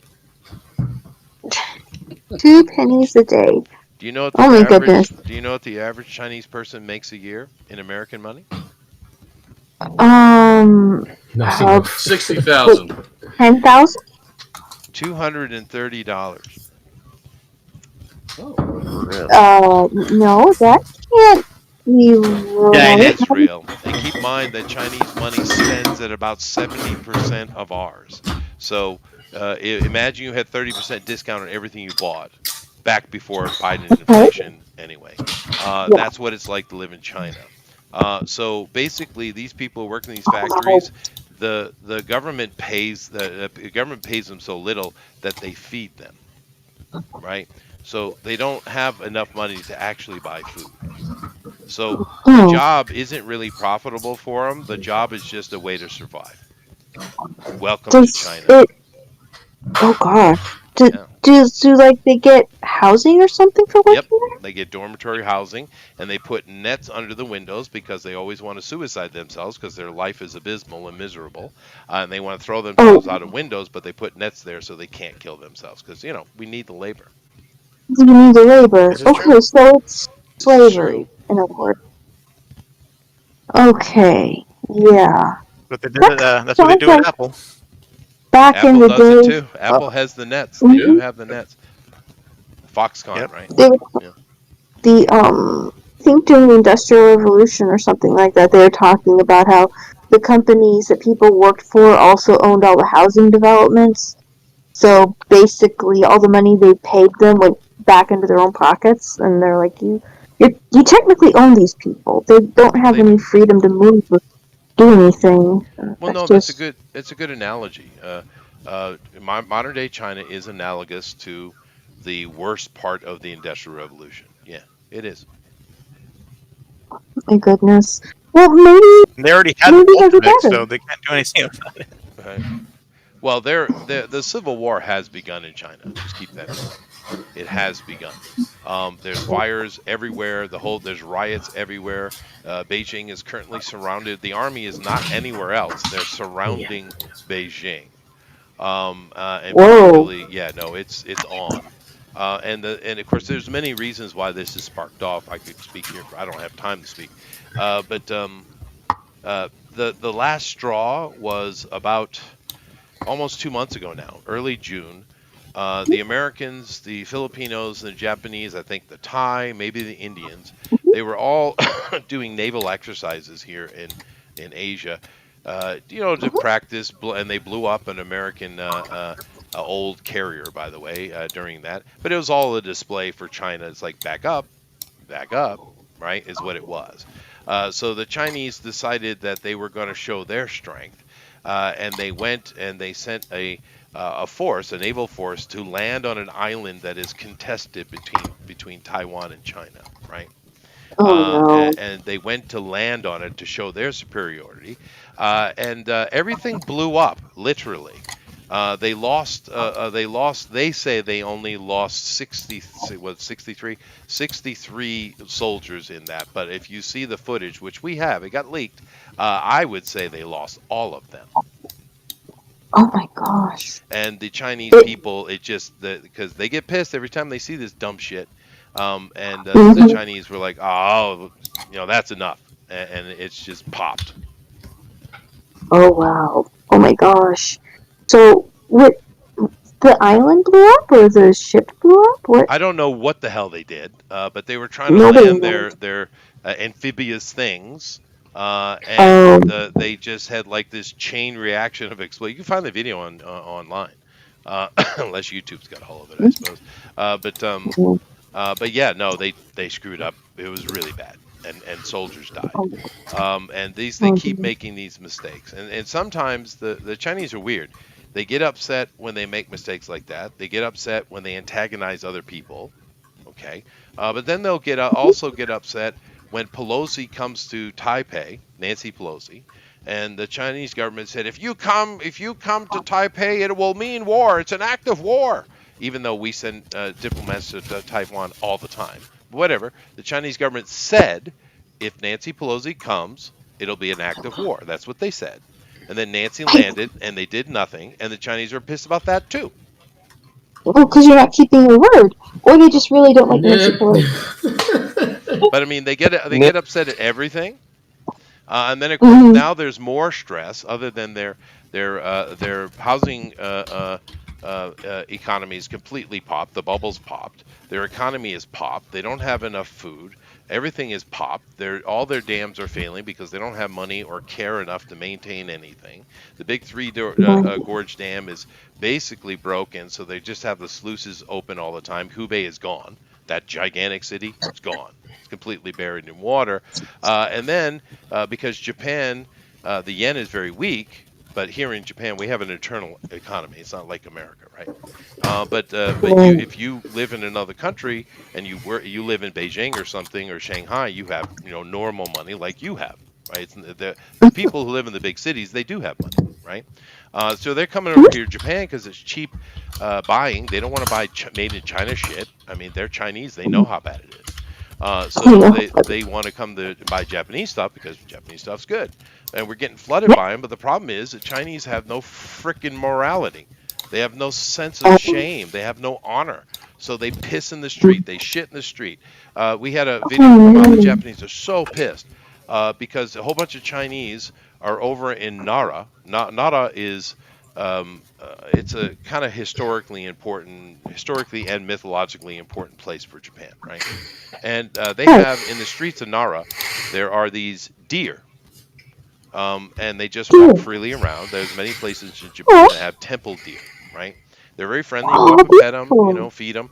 And they got Chinese coming, kicking them, slapping, throwing shit at them.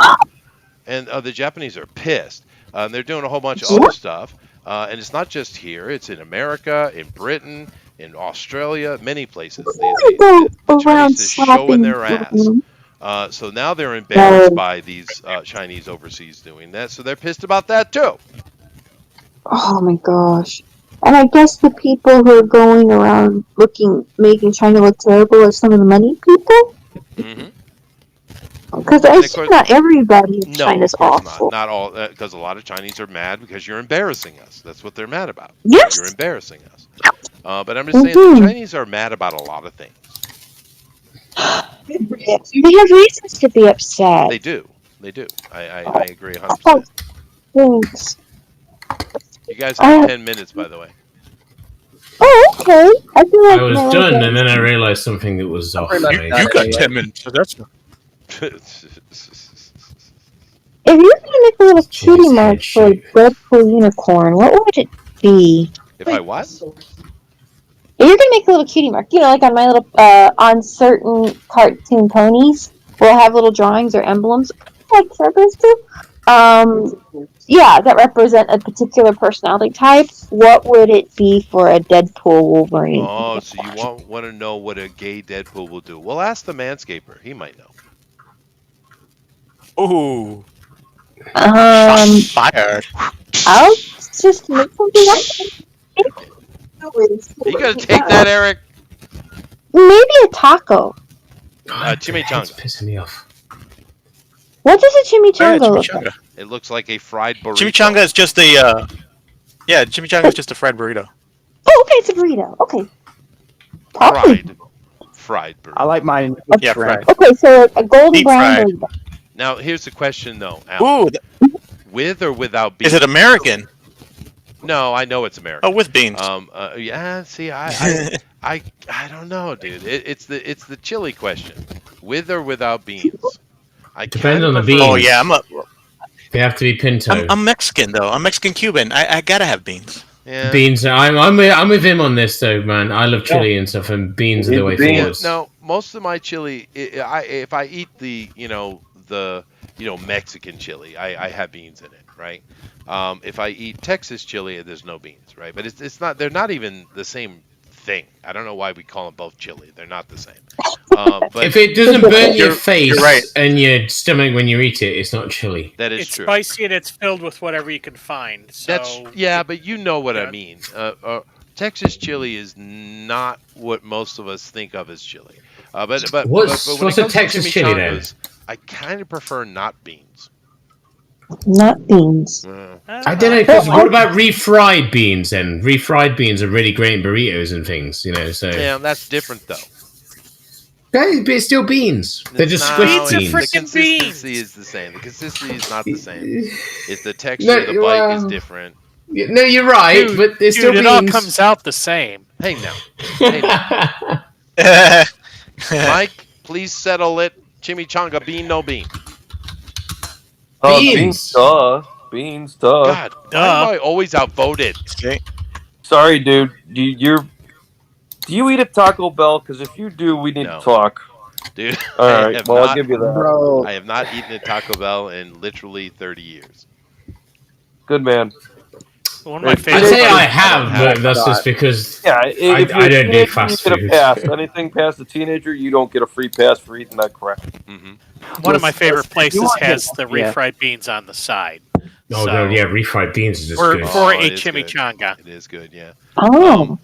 But, I actually tried, because most of my chili is the... I'll be right back. Well, I don't know. I guess it's just the American chili or the Mexican chili. It's the one with the beans in it. It's a sauce, right? It's like a spaghetti sauce. Oh. Chili beef, beans, maybe a bit of onion, and then chilies, basically. I was watching an episode of Meat Church, which is pretty awesome. I like that. Meat Church. That's a good name. That's a fucking metal band name, that is. That's a barbecue channel. Anyway, I was watching an episode of Meat Church, and he was demonstrating a recipe of how to make proper Texas chili, and I tried it.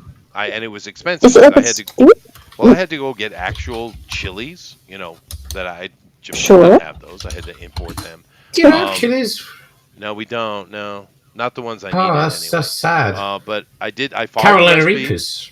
100% Woody, and it came out really good. It was really delicious, but it wasn't what I ever imagined chili was. Although I loved it. And there's a million different types of chili there now. And to be fair, it should always be your own anyway. It should always make sense. I like a lot of Worcester sauce in my chili because it adds a lot of like that.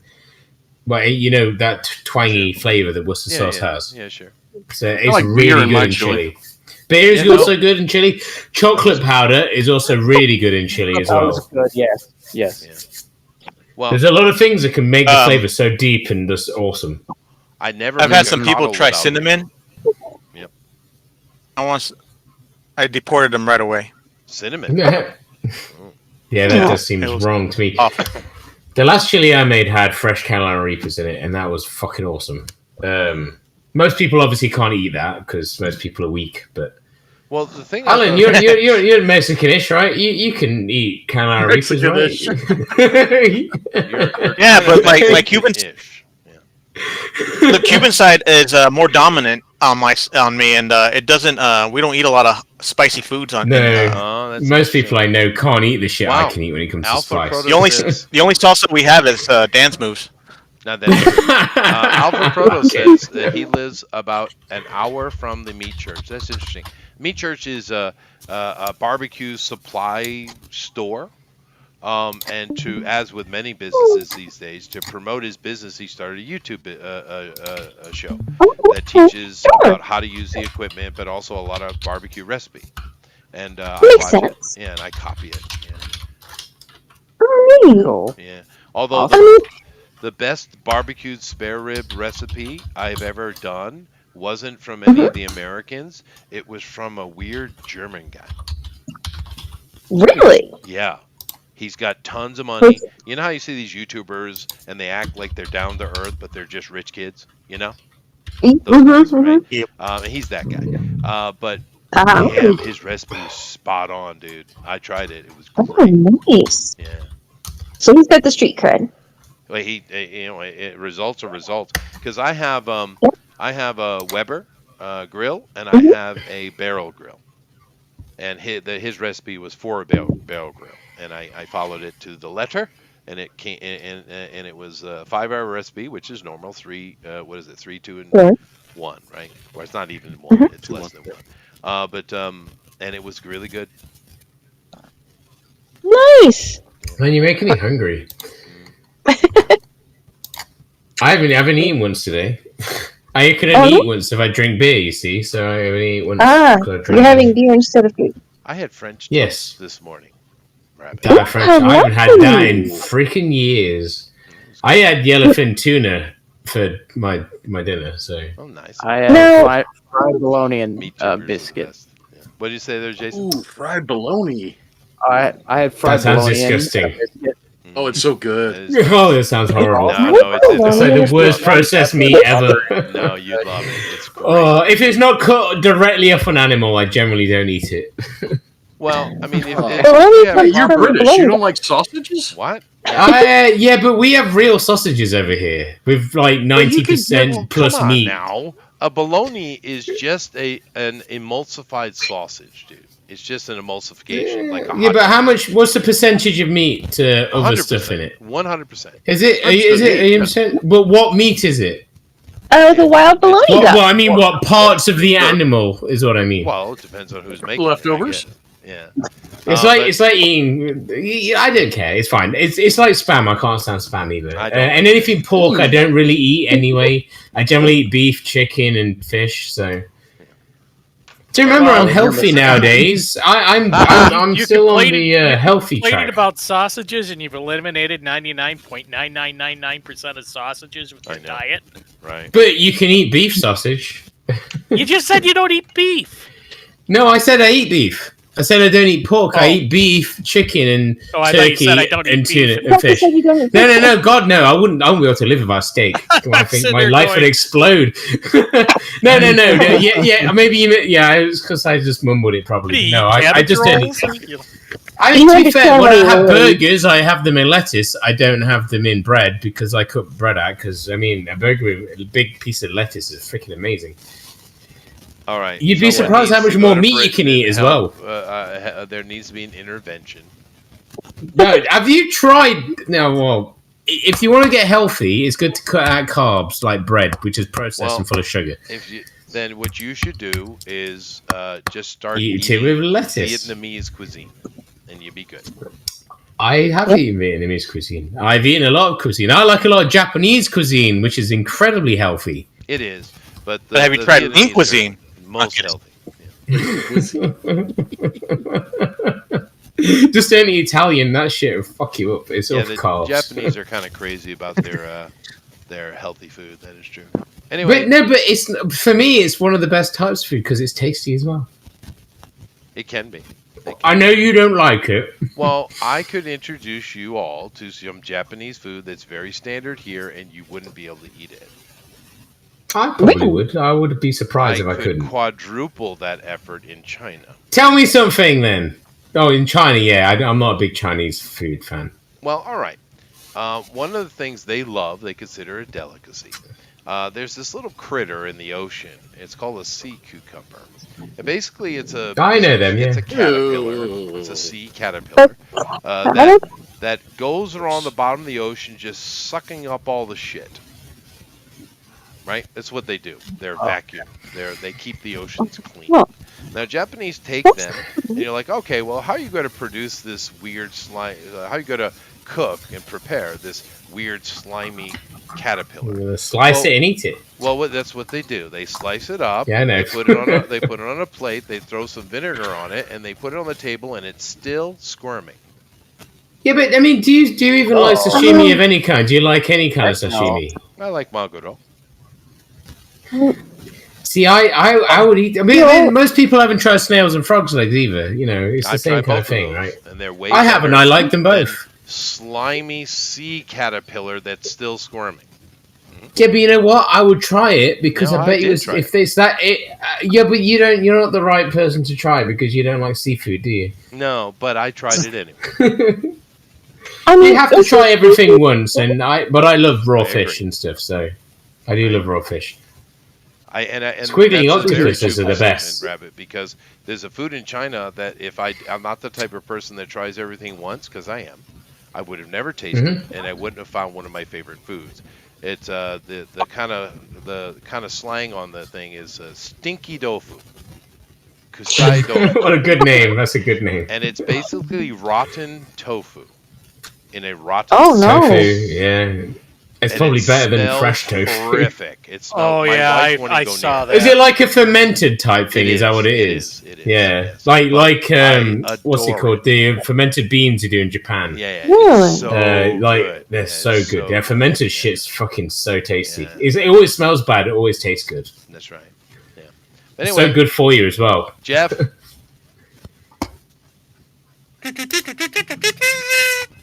That was good. I felt F troop there. So I I like felt Blue it. Moon and Yes. Doug and their thing. Bologna is just jail food. I like that. Jeez, Sorry. Doug. All right. Anyway, let's take a look at the art we got going on here. I do today. We're not going to do straw poll. We're not going to do the after talk. I'm going to look at the art, and we're going to. Because I have to leave. I got to leave. That's it, Well, how do we Natto. know That's who what I was wins? thinking of. Well, I won. How about I'm just gonna say I won. We'll let Doug choose one. How about that? Yeah, Doug, there you choose go. the winner. Doug, Doug's the he's chooser. paying attention.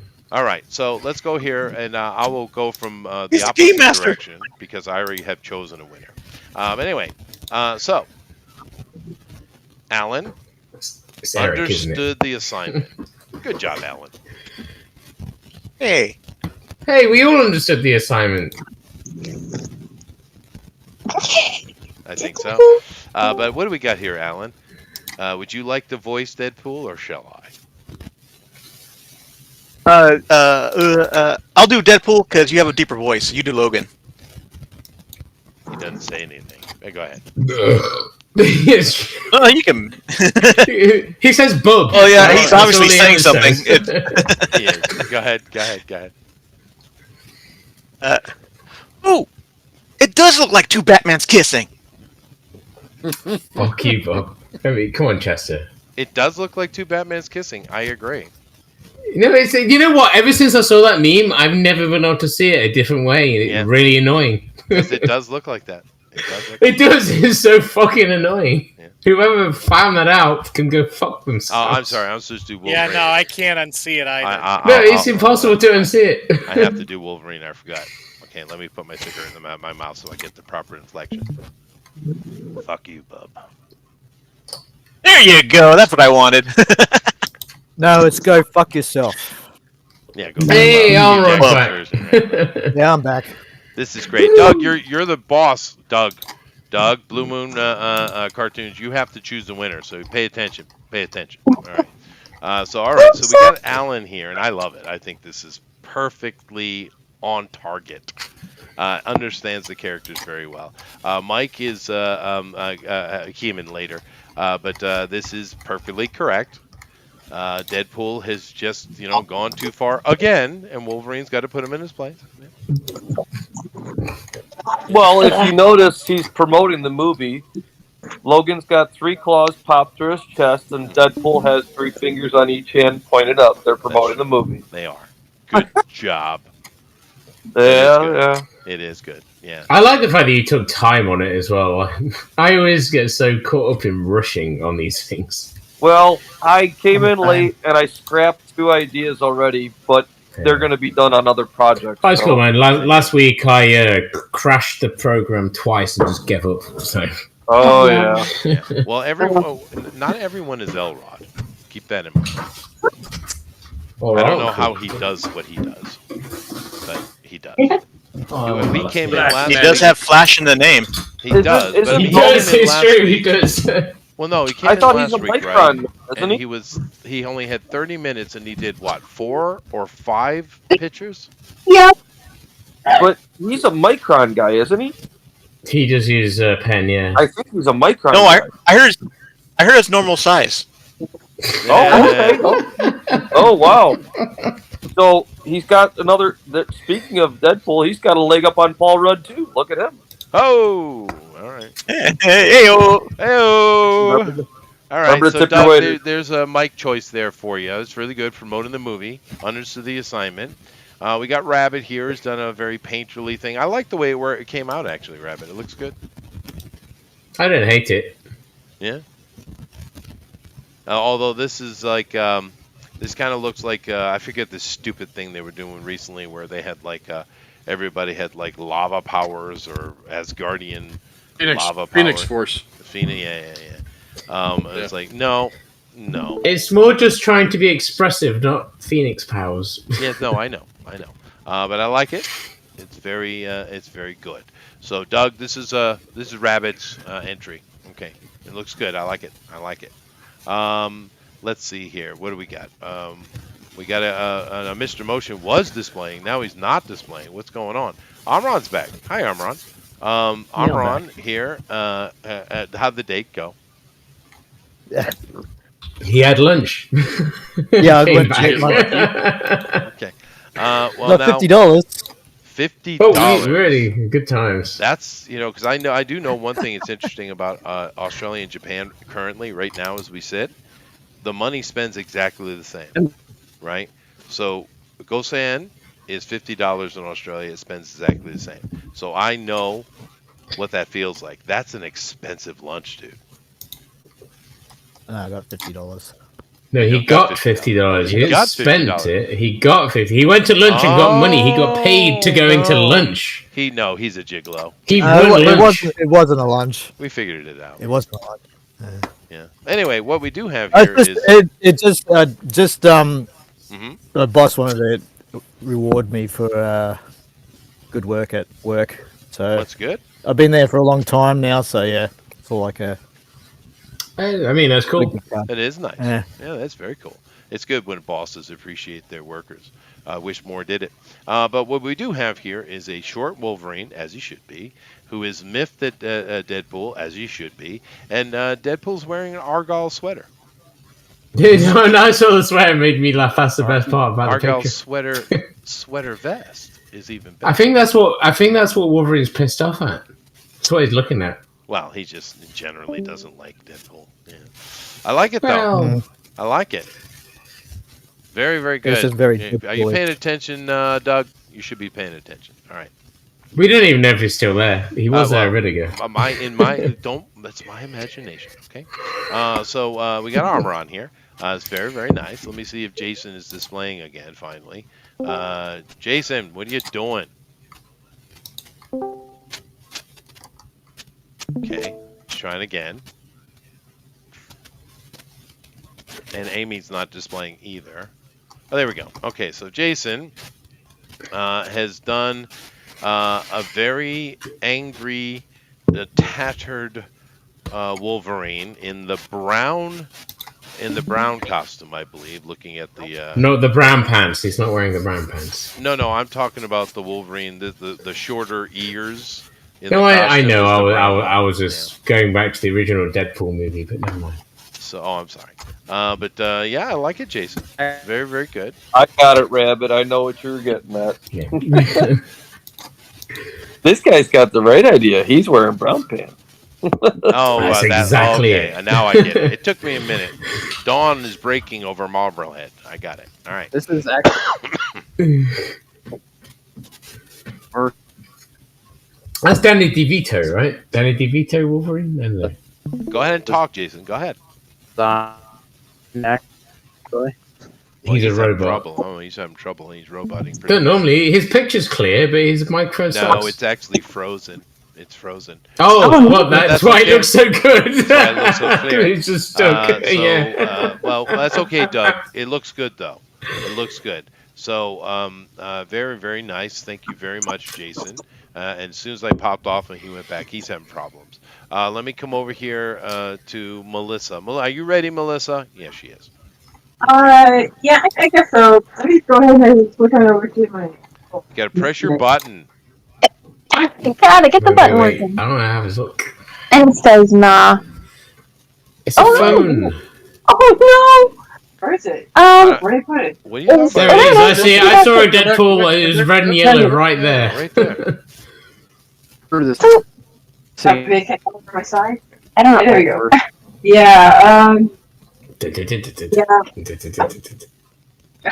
Yeah. It's okay. Little fucking heads from Oh, there it is. covers. There it is. There it is. What are you doing? What are you Dancing doing? heads. Okay. Oh, there we go. Very nice. Yeah. Aww. Aww. It's fun. Yeah. It is cute. If you Yeah. They're bobbly heads.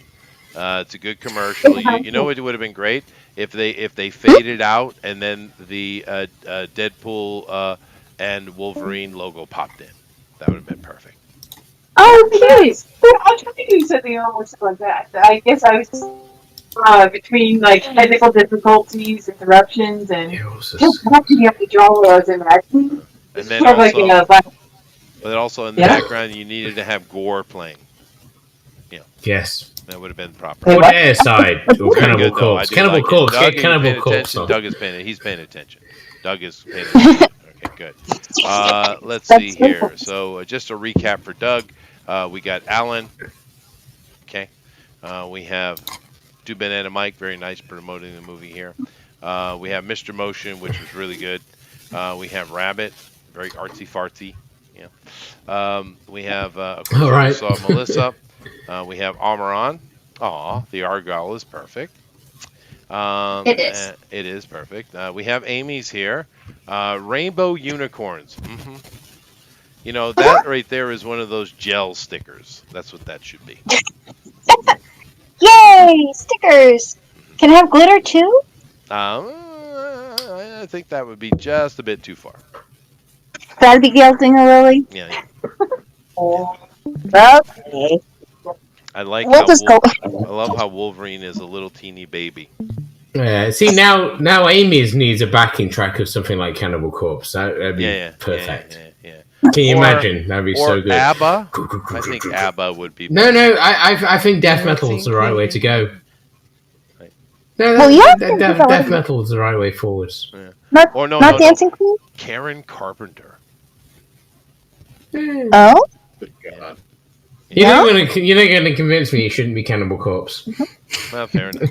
But now, hey, Karen Carpenter is not my thing. However, you cannot deny the absolute perfection of her voice. No. This is Amy. Not. It's amazing. Cute. It's cancer reducing. And then last but not least. It looks like graffiti. It does. And that's why I said those gel stickers. They kind of remind me of that. It's very graffiti, yeah. You have Eric, who's just cheating and wins. I win? With a dog? You do. You don't win. Doug thinks he's going with Alan. Damn you, Doug. Doug is going with Alan. Damn it. Did I say Doug was actually... Favoritism is favoritism. He likes... I should have just drawn Stimpy. Fair. Did I actually give authority to Doug? What was I thinking? Damn it, Doug. Again, Chester. Well, I mean, you could have done a straw poll this whole time and it could have just happened, but... Yeah, but I actually have to leave here literally in 2 minutes. But nevertheless, I adore what you did today, Eric. I think... I know this is... I've said this before, but I think this is one of the best things you've ever done. I do think you could make the tongue more disgusting by adding more highlights. It twisted a little bit, but dude, it's killer. That is killer. No, just a few white highlights to make it look really salivary. You know? Really wet and gooey. Yeah, really wet. I mean, straight up, this could be a promo poster for the movie. It could be. Easily. It is good. Thank you. Yeah, it's really good. But you're not the winner, Eric. Go away. Okay. Nope. The winner. Alan wins. Alan never wins.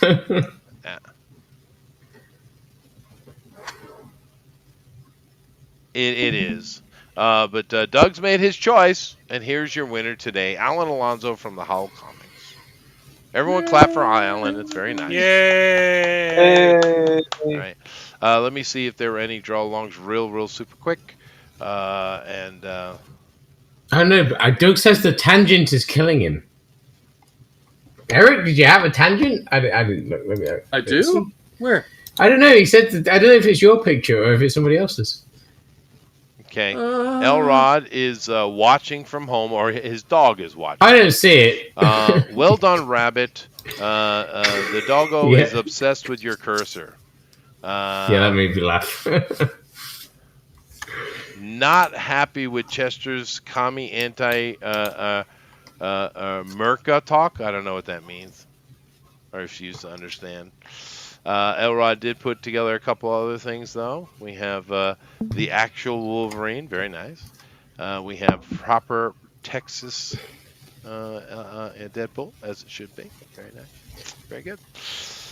Alrighty. Well, thank you all very much. You are appreciated. And unfortunately, I do have a schedule today, and I have to run. But nevertheless, that was a lot of fun. And Amron has told us all that it was fun.